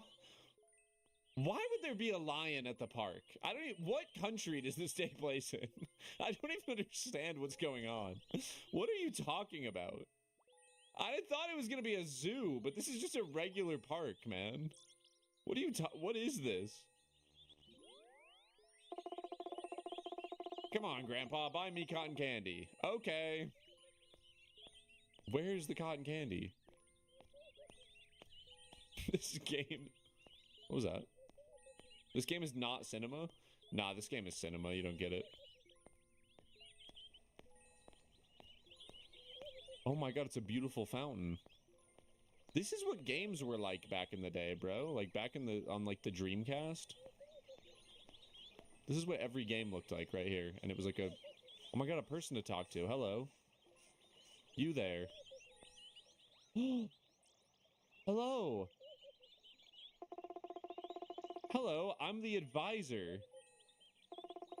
You know I'm reading about something that not many people can understand or comprehend. Okay. That sounds like something interesting.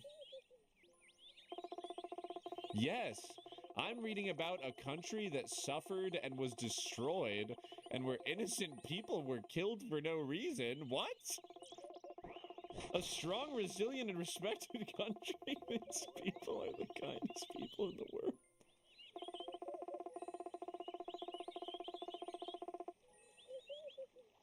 What is happening?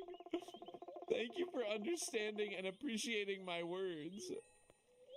Okay. I don't know what's going... I don't know what's going on in the lion game. What's happening? Give me a stick of cotton candy, please. Okay, you idiot. But I want to tell you something.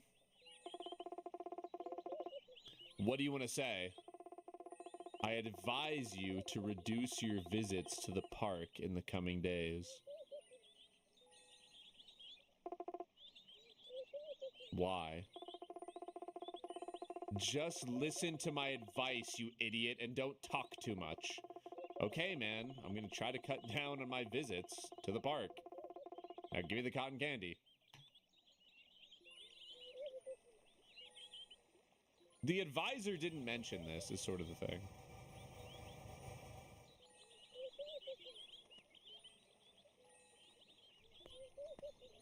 Return to Mary. Nice. Return to Miriam. Well, I didn't know what he was talking about specifically. I was like, maybe this game's based in a different time. I don't know. Was this game made recently? I don't know. Now you do. It's too real. The Lion game, dude. Most based game ever made. Holy shit. Wait, let me check the other side of the park really quick.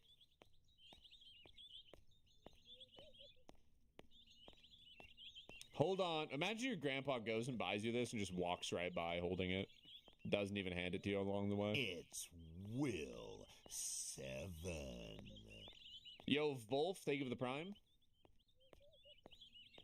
What's down here? Like, why is he telling me to not come to the park, bro? Also, you are the cotton candy sales. Oh my god.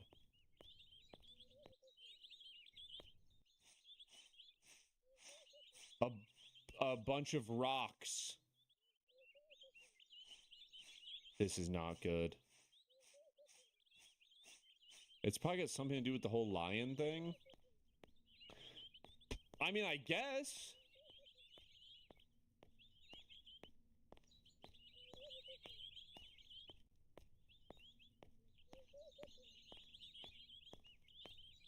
This guy just said my personal info was found on the dark web, says an email from Google. They're trying to sell you something, man. I regret to inform you. All right, let's get into it. Here, enjoy your cotton candy. There's no birds for me to feed today, sadly.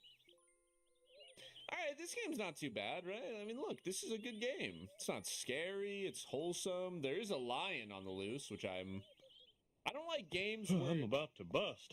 You're like stuck on rails. Yo, Dracif, what's up? Grandpa! Yes? Have you seen the creature with the yellow body and the suspicious face?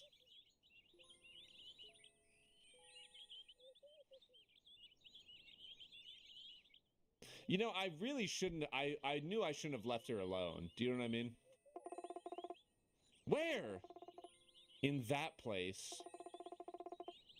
Nothing. No, he was there a little while ago, and then he left. Don't worry, it looks like it was a big dog or a big cat in yellow. Don't mind that. Hey William, when can we get the morning routine of a top 5 RuneScape player?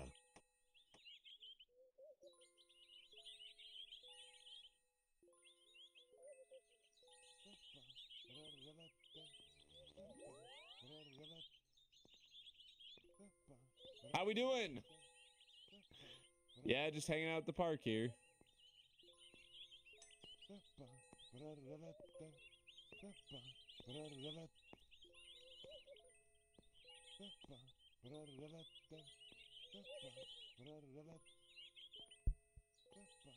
Have a good one. What a fucking freak, am I right?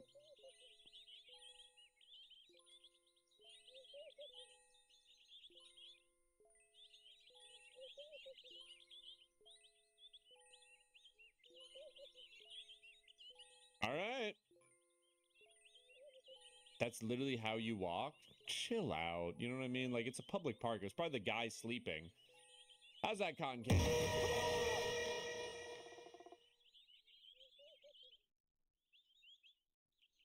Any pounders in the chat? It's HCIM 7. I don't like this game. That's literally how you walk? Chill out. You know what I mean? Like, it's a public park. It's probably the guy sleeping. How's that cotton candy?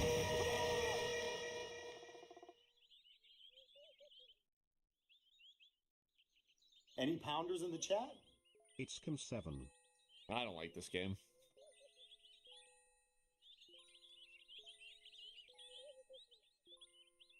Dude, I've just been walking around giving cotton candy out for 30 minutes.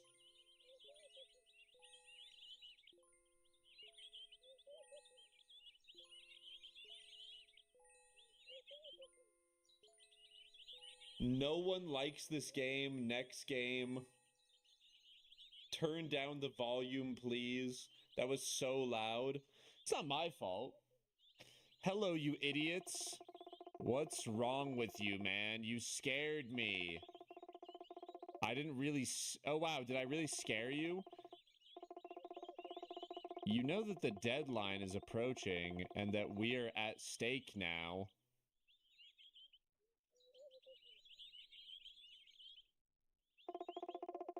What are you saying, man?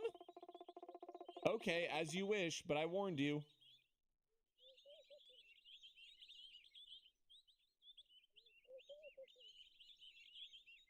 Dude, like... I mean, and I'm not even worried about this giant claw mark in the middle of the ground. Grandpa, I finished eating. Now let's take a little walk in the park and then go home. Okay, let's do it.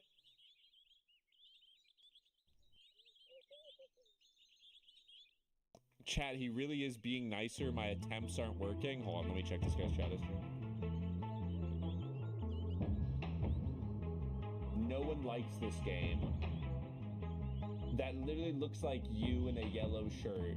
Bro is stimming.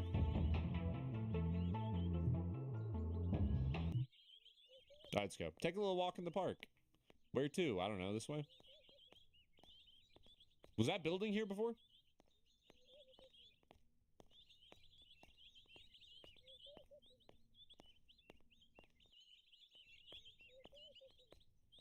All right, let's take a walk in the park, Miriam. What the hell is this?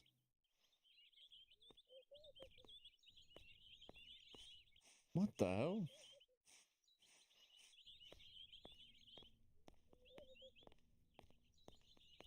Leave the park. All right, that was enough of a walk, I guess.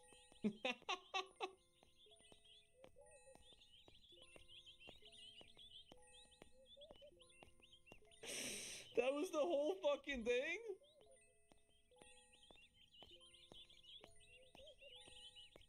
All right, let's go. Can't wait for day 3. Dude, there could be something crazy. I'm not gonna lie. You never know what could happen day 3. Let's do it.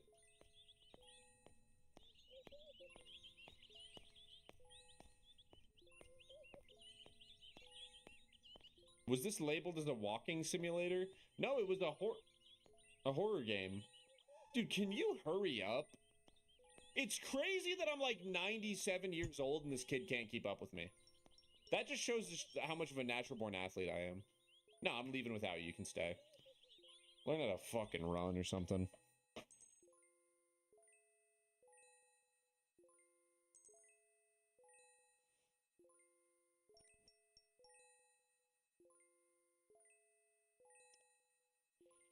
Maybe if she ate something other than cotton candy. Turning my volume down now. The only thing scary about this game is how slow this girl is. Nubby.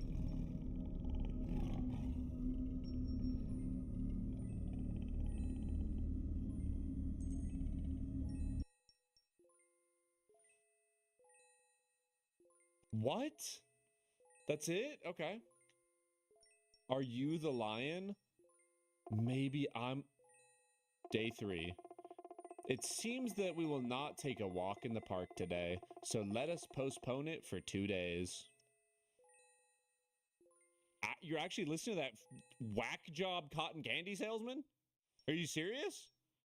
He called me an idiot like 7 times. I don't give a fuck.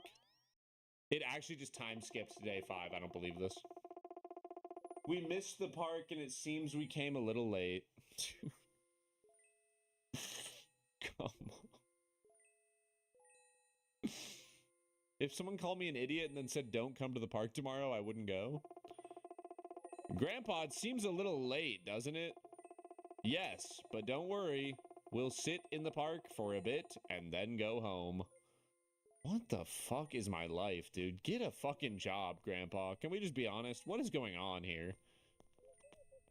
I'm gonna die just because I'm addicted to just going to the park and sitting. Get a backyard or something, man. I don't know. What is going on here? You ever heard of a recliner? Oh my god, and they destroyed our bench. You are kidding me. What happened? Oh my god, he can't fathom something so horrible. He cannot even fathom what happened. Will 7. He's so dependent on this park bench. Will, my friend Caden is really dry at Royal Titans. Can you make fun of him, please? Caden? Okay, Den, can you ligma balls? I think it was a big dog that broke the seat. I think so, but that's no problem. Let's sit in another seat. Excellent idea, Grandpa. You are a problem solver. Wise among your years, my friend. Let's do it.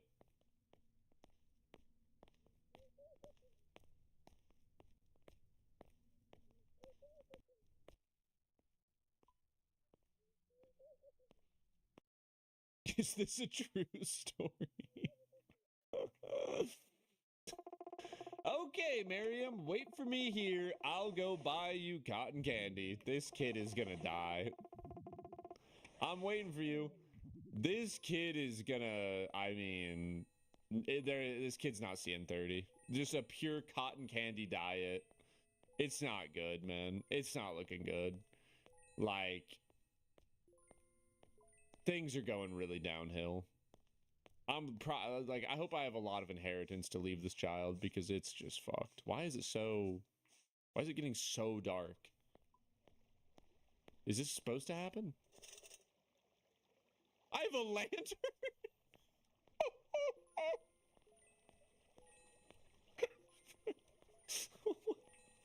There's not been a single item other than the cotton candy. What does that sound?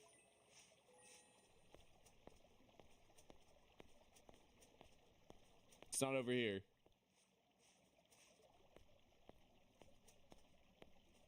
Where's the cotton candy salesman? This is what having dementia sounds like? Genuinely, yeah. Like, it's probably like 1 p.m. and he's like, "Ooh, man, it's getting late. We gotta get home."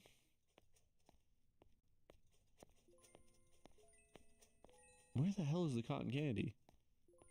Let's just leave her.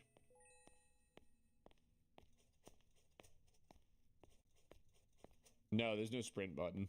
You already know. Okay. Back the other way.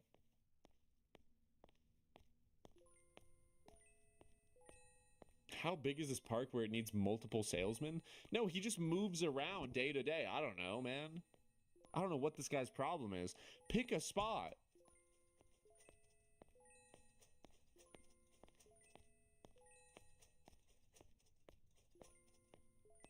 VOD watchers skip 5 minutes. This is what they've all been waiting for, man. This is what my entire... I feel like if you walk diagonally, you move faster. This is what everything has led up to. Years of streams have led up to this moment. What's going to happen in the game? What is this game called again? I can't even pause it, so I couldn't tell you. Lion... Evil Lion...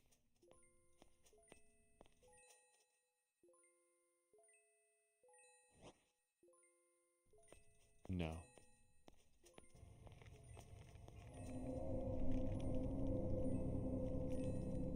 No.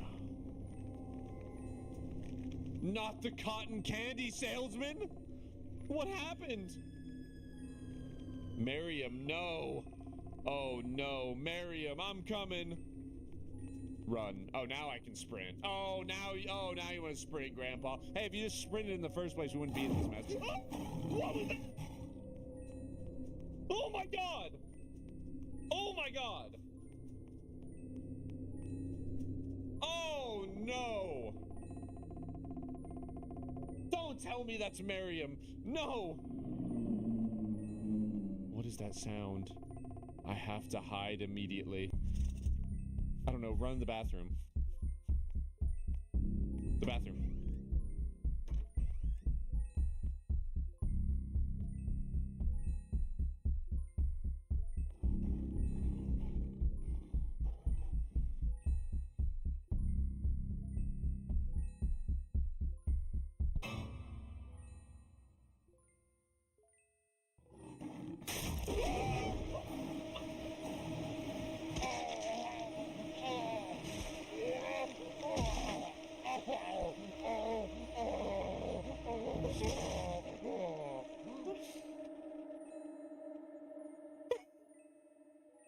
I went like this to do the cinema mode, and I bumped into the mic, and he saw.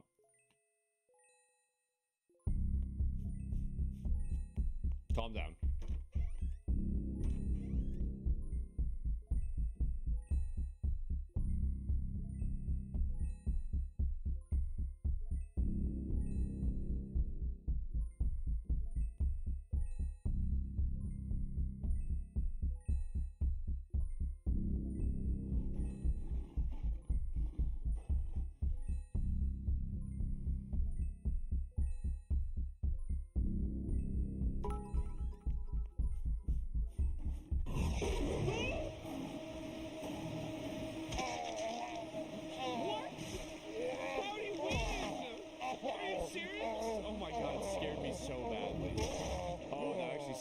So badly. Why did you go out? Because I thought he was gone, man. Yeah, you dead. Will 7. You dead. It doesn't even say you died. It said you dead. Fucking stupid. You ignored my buddy Trillium's resub tonight. It's Will 7. Deeply offended by that. Thank you for the resub, Trillium.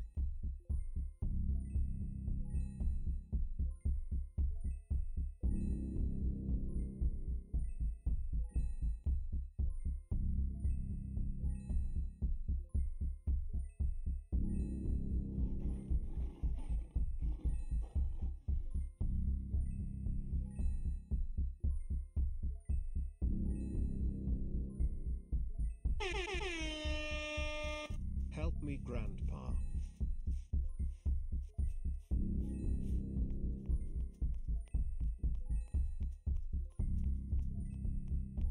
It's Will 7. Curse of Pharaoh in attack position.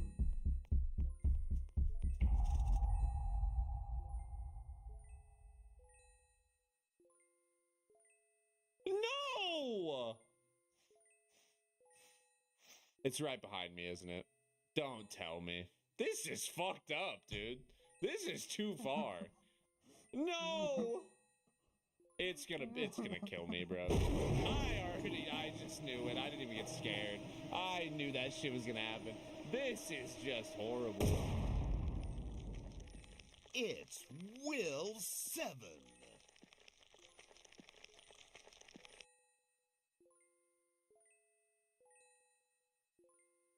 Wait. Was the cotton candy salesman? Who was that? After one day. Holy shit, time skip. Wait, hold on. This is getting good. Everyone chill.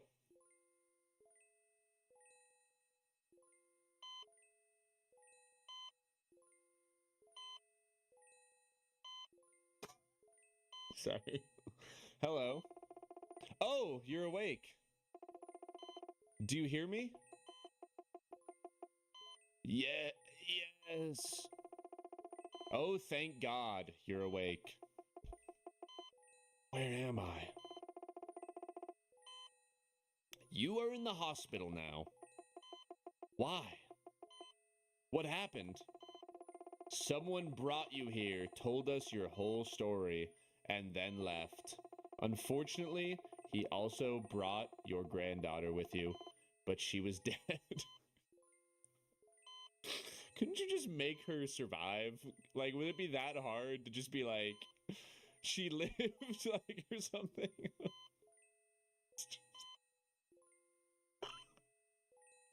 She's in critical condition, but she'll be fine. That's all you had to type. You just had to type that. It's not that hard. Who is granddaughter? Oh my god, I don't even remember? Oh, I'm really sorry. I forgot to tell you that you have Alzheimer's. So I forgot what happened. What are you talking about? What? You and your granddaughter were in a park called Whispering Park. Yesterday, I think you were attacked by a wild lion. What is fucking happening? Oh. Oh. I think I'm starting to remember. Damn, your heart rate is increasing. Oh no, no, no.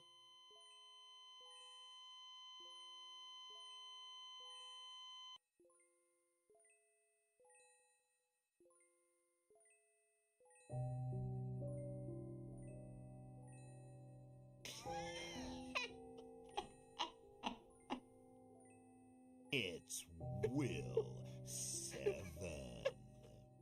What? Cinema. I'm sorry, what?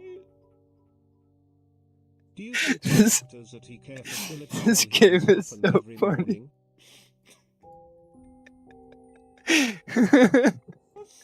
What the hell is going on, man?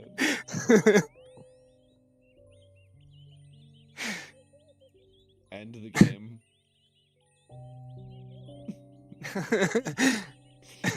Shout out to Osama. One time. That was amazing. Like, the twists and turns were unreal. I couldn't believe it. At first, I was like, how is this game $3? And then I was like, how is this game only $3? This should be $79.99 plus day one DLC for cosmetic cotton candy. Recolors. You know? Thank you for play. You're welcome.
Imagine having a guy from medieval times play a scary itch.io game. Do you know what I mean? Like, they wouldn't be able to handle it. They would die instantly. Can you please keep the room distraction free? No, you guys demanded the scary red light, okay? Now you're gonna get it. Okay. Guys, can I stall a little more? I don't want to play this game. It looks, I don't really know what it is. Yo, free smokers. Or free smoke RS. No, free smokers.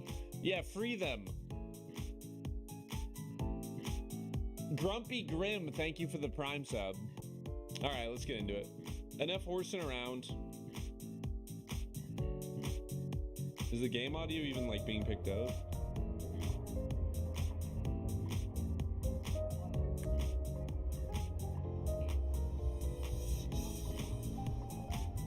Alright, let me turn the music off. Enough of this.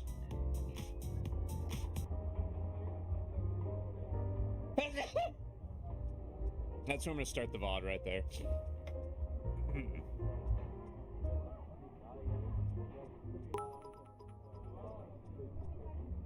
Do you know if this game is Saturday or not? How is this game? I'm gonna let you go back and try that one again. No way, dude. My dad was playing this last night. Il Fiore di Moretti. Could you do a scarier sneeze? Dude, my friend's dad used to have... I was, like, afraid of my best friend's dad growing up. Because when he would sneeze, he would go, like... And it sounded like a crazy guy, basically, which was my biggest fear, for those who know. I was very afraid of, quote, the crazy guy, which was a fictional guy that I made up in my head. And he was, like, a guy that was crazy, you know, and would come after you. So yeah, anyways. Okay, hold on, let me get the... It's a very common fear to have. Now you're the crazy guy? No, I'm not. Guys, welcome to Il...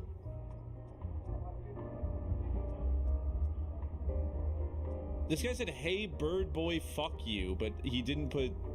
You can't say fuck on the TTS, man. But thank you for the 100 bits. Guys, welcome to Il Fiore di Moretti, restaurant and bar. This is a game about fine dining. The grand reopening of Il Giardino di Moretti. Who's excited? Me. How's the volume? Pretty loud? Seems pretty loud. Maybe we should turn down the,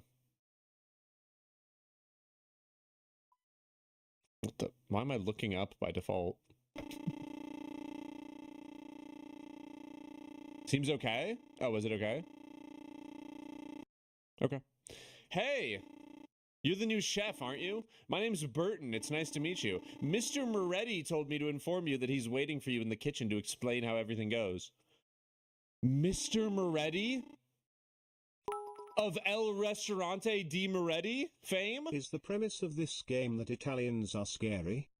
The kitchen is at the end on the right. No, the end of the right hallway. It won't be that hard to find. We are going to open soon.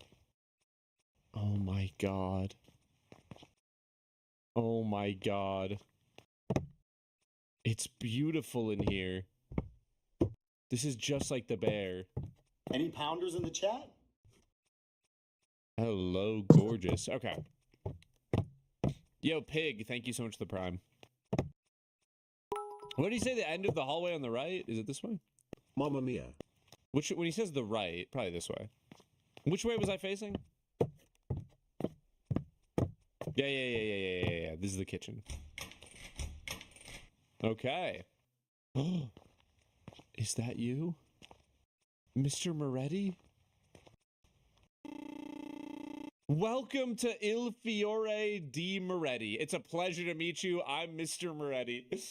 I've been waiting for this moment for all my life. Oh Any my pounders god. in the chat? Okay. Is it true that you feel to unease when you saw Pedro Pascal is gonna be in the new Ari Aster movie? No, I didn't know that, but thank you for the sub. I wanted to show you everything before you start to work, so you can be familiarized with everything. Yo, Jimmy, thank you for the raid. Yo, welcome to Scary Saturday, everybody. Hello. How's it going? Will 7.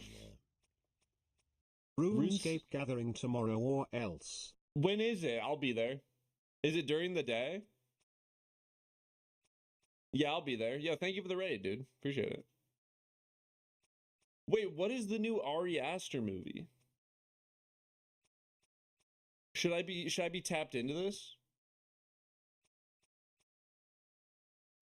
Any movie, look, I hate to say this. You know what? I won't even say this. That's how much I hate to say it. Let's see here. Oh, you're right. No, I'm not watching it. We know you don't like Pedro Pascal. Dude, I just like, I don't like his, anything he's been in. There, I said it.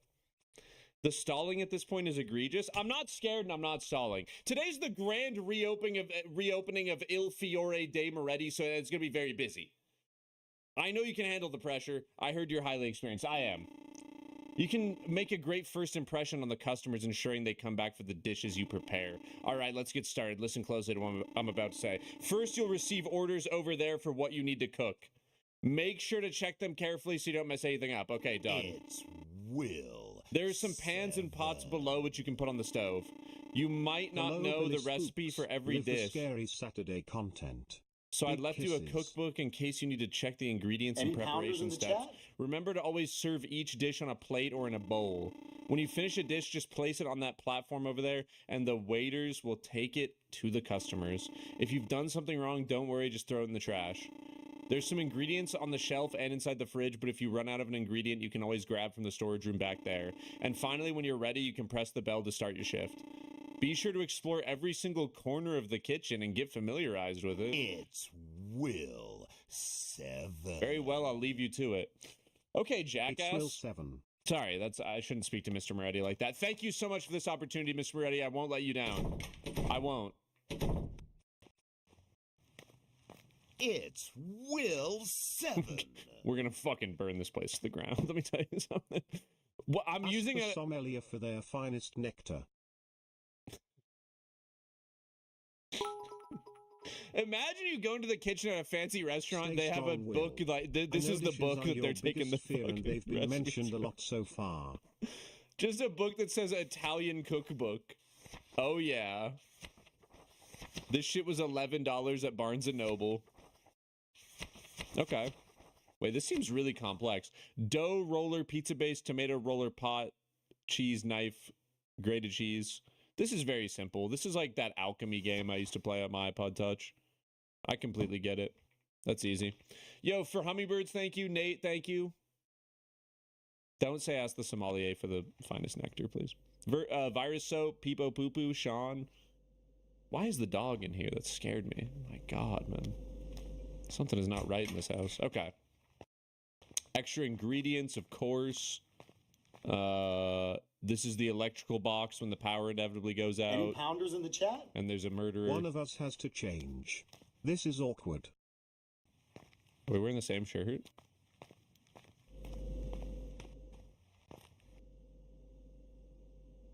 Okay. I think I'm getting it. Yeah, thank you, Suspect. Any pounders in the chat? Thank you, Lou Scissor You are Me. such a good cook. Do you still season chicken with cinnamon? That is a family recipe, okay? And I will not have you sit here and belittle me. Tuna pizza. Seriously. Cheese pizza. Tuna pizza first. All right, let's do it. Let's get into it. Pizza-based tomato sauce, grated cheese. Let's get the music going. I mean, this is beautiful. Okay, how do you do this? Dough.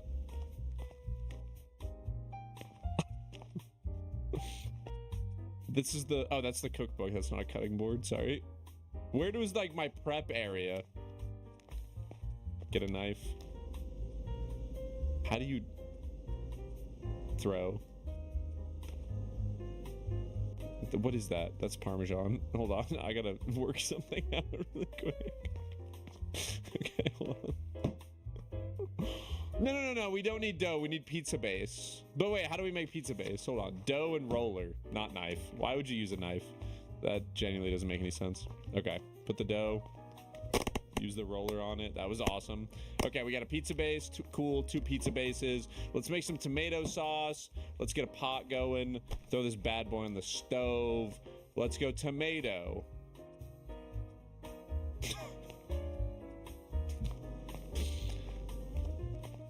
What? It's so loud.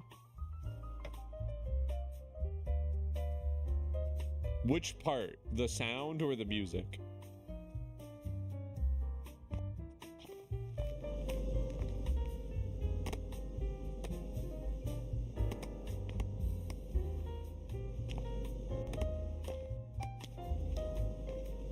When you made the pizza? I mean, it was loud for me, but I'm just like, you know, the whole thing is loud for me. Get a tomato. All right, lovely. We just need one for now, right? Use this. How was that? Was that good? Okay, but oh, we gotta put it in here. Throw it in here. Turn on the stove. Does it have that in there? Dude, this is like an insanely okay, pot equals tomato sauce. It's cooking. Yo, little H2402. What's up? Cheese, knife, grated cheese. Go. Give me the cheese. This is like Kiosk Season 2. Yeah, this is like The Bear. When they decide to open up a fancy restaurant instead. Cheese. Let's do it. Okay, I'm gonna just look. I'm gonna get all of the ingredients. I feel like this is not a very efficient route that I'm taking. So here's what we're gonna do. Get all of the ingredients. Did I burn it?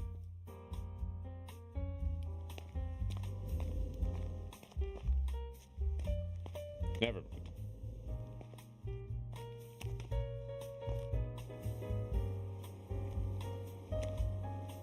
It's Will 7. Just focus. Seriously, just focus. Just sit and watch it. My mom's boyfriend said Scary Saturday is too scary for me to watch, but I wanted to wish you luck. Okay, it has tomato sauce on it. I was gonna lose my wife mind. said I love you and then said she was talking to the dog and called me a fucking loser. Thanks, Will. You're welcome. Happy to help. Okay, grated cheese, tomato, cut. Why is the cut tomato not red anymore? Oh. This guy is something else. I think it was like an audio bug, I'm gonna be honest. Okay, wait. Am I not making the right pizza? Wait, am I not supposed to have tomatoes on this?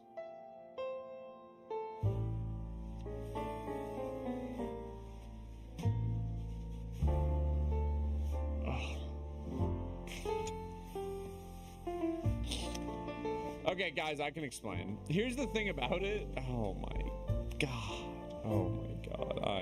This is just silly. Can we make 2 of these at once? I'm just dropping. Every single thing in this kitchen has been on the floor, by the way. There's nothing to explain, dude. No, it's not that. Oh my god. Grated cheese, cut tomato. This has cut tomato on it too, because it fell. Oh my pizza went behind. Hide them back there. The boss will never find them. It's okay. He'll never know that we wasted ingredients. Just leave it back there and forget about it, okay? Let's make some more pizzas. How was it loud that time? Okay, come on. We're starting from scratch. This is just horrible, man. Okay. Neither of them need cut tomato, bro. So stupid. So stupid. Okay. There's that. Let's go second to... No way this one has cut tomato on it too now. The cut tomato is spreading like a disease in this kitchen. Let me tell you something. Okay, we've used all the dough.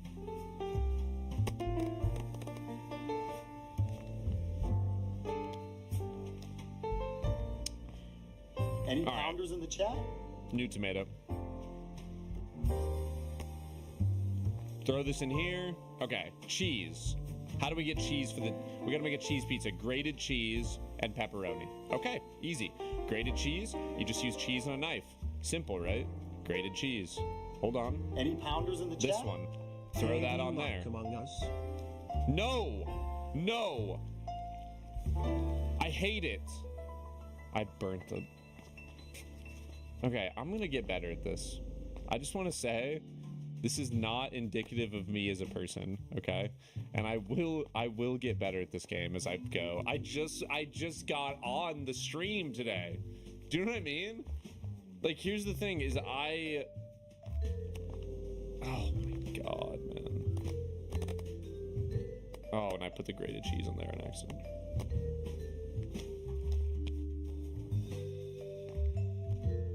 Okay, pizza with tomato sauce. Pizza, tomato sauce, grated cheese. And we just need pepperoni. Now, let me ask you something. Why would a cheese pizza have pepperoni on it? This is a streamer IQ test. You know what, man? Here's an IQ test for you. What's the capital of Wisconsin? I bet you don't even know it. Yeah, this is a scary game. Will having to cook dinner for once. This joke was stolen from Hannah. I didn't even see it, I'm sorry. This is a perfect example of why Hannah does the cooking and you don't. Yo, Mattwood, thanks for the prime. Scarborough, thank you. Okay, this is I'm the cheese only pizza. subbing so I don't get ads anymore. I need to get something cringe from you at any moment.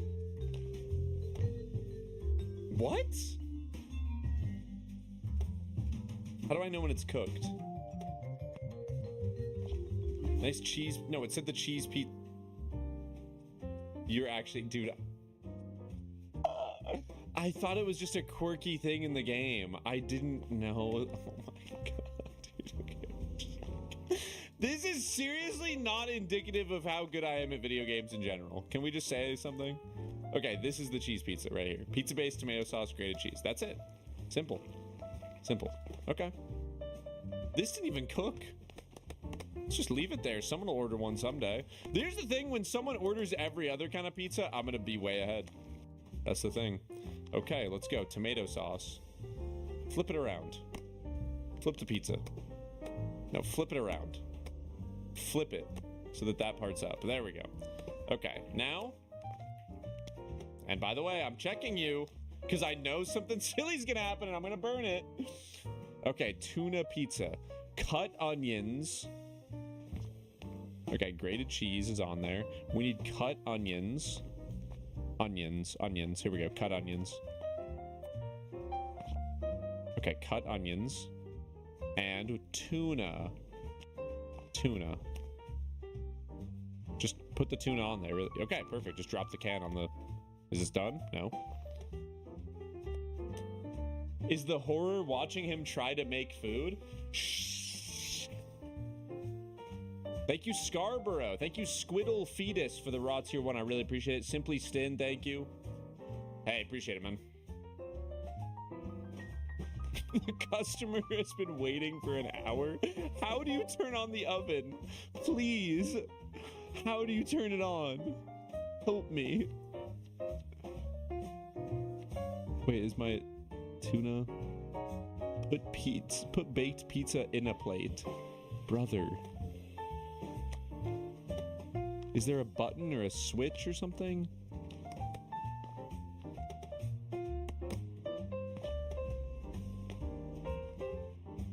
Pizza base. It still says pizza base. Okay, okay. Get a plate. 2 plates. How do I turn on the oven? Nah, look at my chef, bro. I'm never getting my food.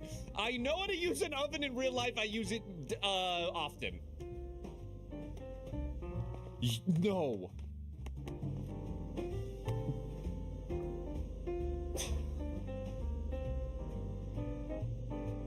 Oh my god, dude. Oh my god, dude. How long are you supposed to put it in, man? It doesn't say. Just throw it in the trash, bro. Put it behind. Hide it back here. Hide it behind the fridge. We gotta hide it behind the fridge. How did I do that before? I hid 2 of them back there. I don't know how I did that. It's impressive. There we go. Put it on top of the fridge. They'll never see it up there. Okay. If you have a pepperoni pizza. Let's just put the plates down here for now, and we'll start from scratch, dude. Okay, put the tomato in here. We have to go get new dough because we used 3 things of dough. It's Will 7. Please don't tell Mr. Moretti this, dude. Please don't tell him. Why is this not working? The hell? Oh, it's the roller. I've done that many times today. Okay, 2 pizzas.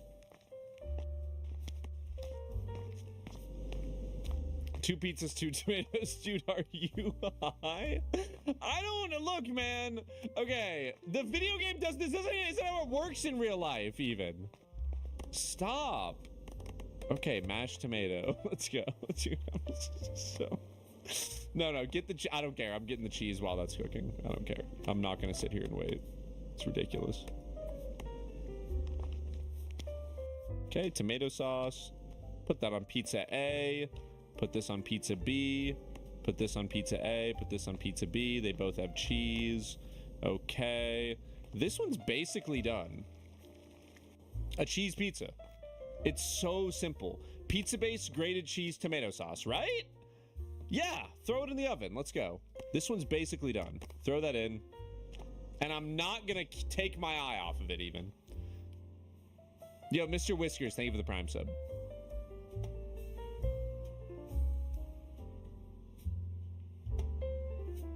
Oh! And what do you know? Cooked pizza. Okay, it's upside down. Dude, it's flip it over, please. No. Oh, wait, okay, it disappears. Place the order there. Okay. Dude, I was gonna lose it. I'm not gonna lie. Okay, flip this pizza over without getting any stray ingredients on it. The problem is I just have ingredients. Like, I can't put this cut onion on there. Okay, tomato cheese, grated cheese. Okay.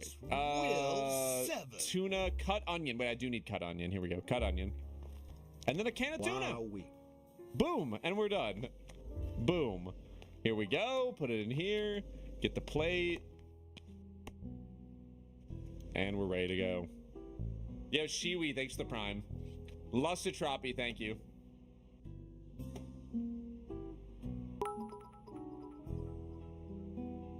Looking through your window and can't see you.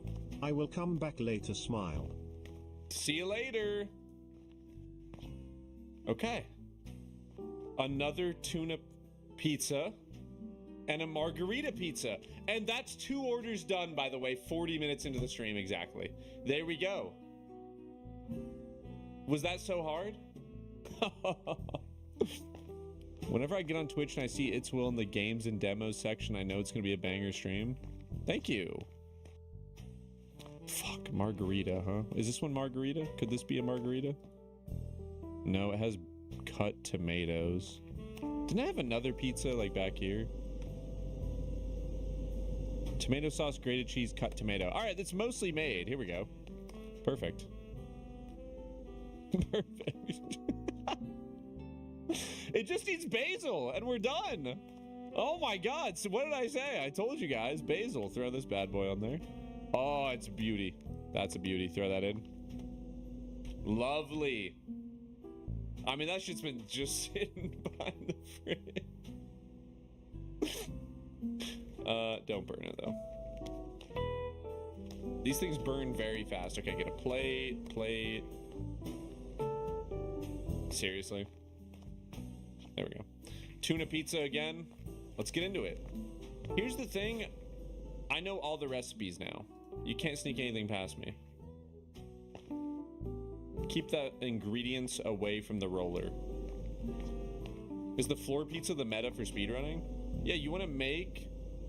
No, that has cut tomato on it. We don't want that. That's bread, bro. Dough. You want to make about 50 to 60 pizzas at the start of the run, and then you just have them sitting around and ready to go for the entirety of the playthrough. Do you know what I mean? Okay, let's roll this bad boy out. Throw this in here. Tuna pizza. So we're gonna need tuna. We're gonna need cheese. We're gonna need tomato sauce. Do you see how much better I'm getting? Like, are you witnessing the insane improvement? We're gonna need cut onion. I memorized it. I don't even need to check the recipe book. Boom, memorized. What do you think is the genuine scariest game that you've played? Probably a Menti, yeah, I agree. The pyramid one, as you call it. I think a Menti is like the It was more scary because just like I was expecting to be another like silly horror game like this one, right? But it was not silly. A Caesar salad? Oh, they're not paying me enough for this shit. Caesar salad. Cut lettuce, bread, and Parmesan? Bread? What?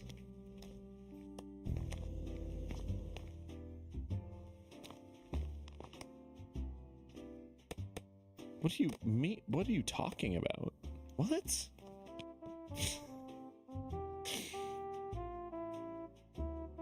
Hold on. Bread plus knife. Of course.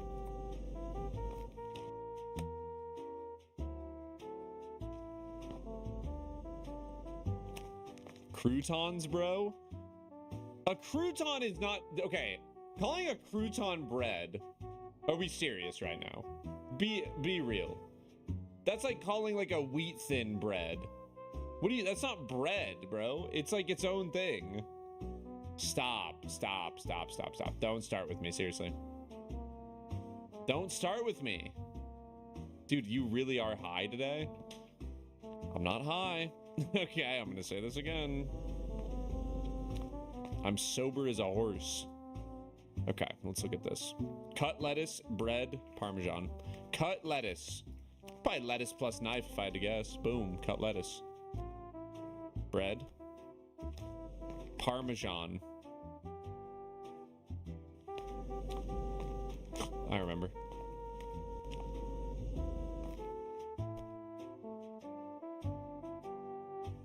Boom! What in the 10 pixels is this game? Yo, what's up, dude? What's your RuneScape total level? Just curious. Panzanella salad? Oh, now I've seen it all.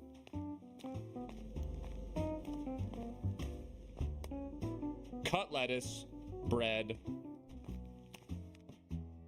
cut cucumber, cut tomato. All right, let's get into it. Let's just play. You know what I mean? Like, look. Does this game have horror elements? I think so.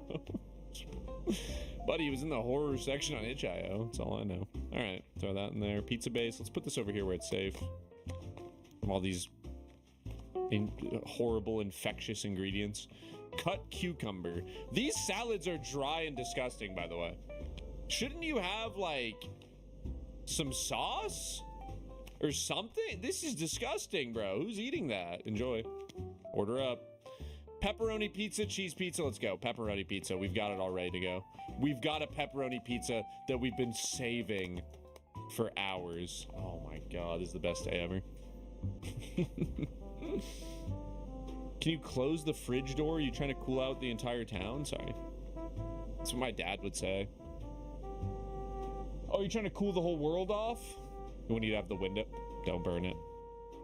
Pretty sure this is done. Doesn't have a plate. Oh no, plate. I'm late to Scary Saturday. Did he say the line, chat? Cheese pizza. Tomato. Cheese. Cheese. Cheese. Cheese. Tomato. Is that it? Listen to that sizzle. Doesn't that sound just divine? Where is it? Tomato sauce, grated cheese, pizza base. Yeah. We're good to go.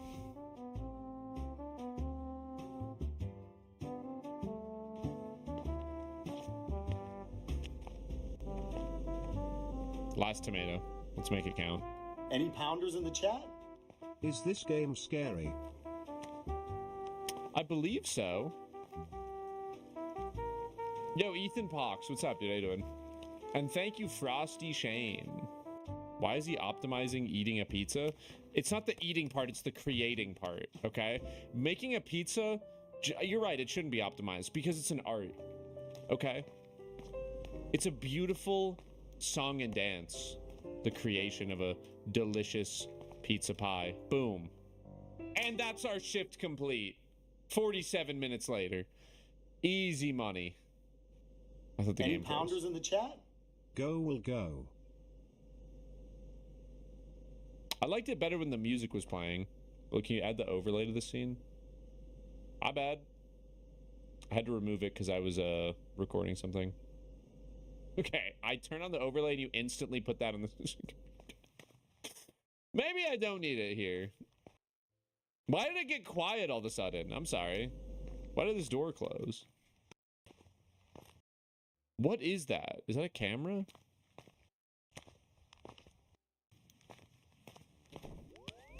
I don't like when the music's not on. Can we take a knife to defend ourselves? We can't take a knife. Can we take a roller as a blunt object? Okay, you can't interact with anything. Okay. Hello. And how do we do today?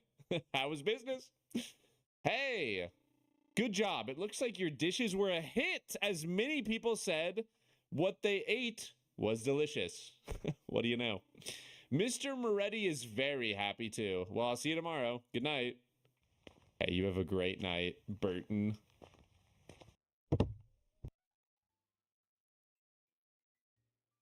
You gotta get that one floorboard checked out because there's something that was incredibly loud.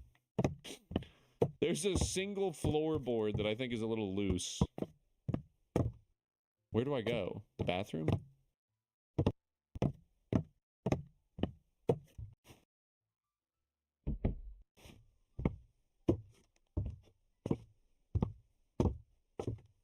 Hello? Okay, you guys have a good day now. All right, checking out for the night. See y'all tomorrow. Everyone fucking hates me, bro. No one's say goodbye. Day 2.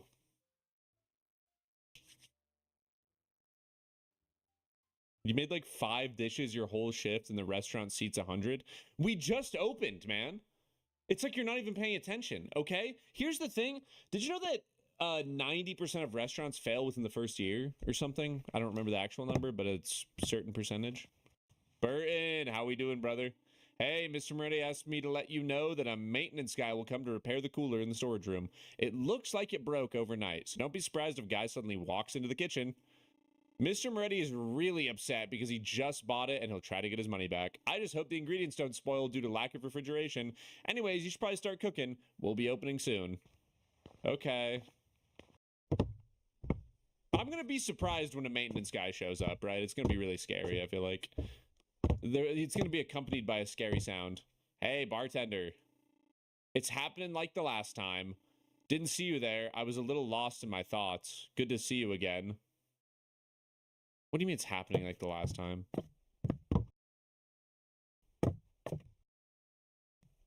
He's a mimic. Can't even talk to this guy. All right.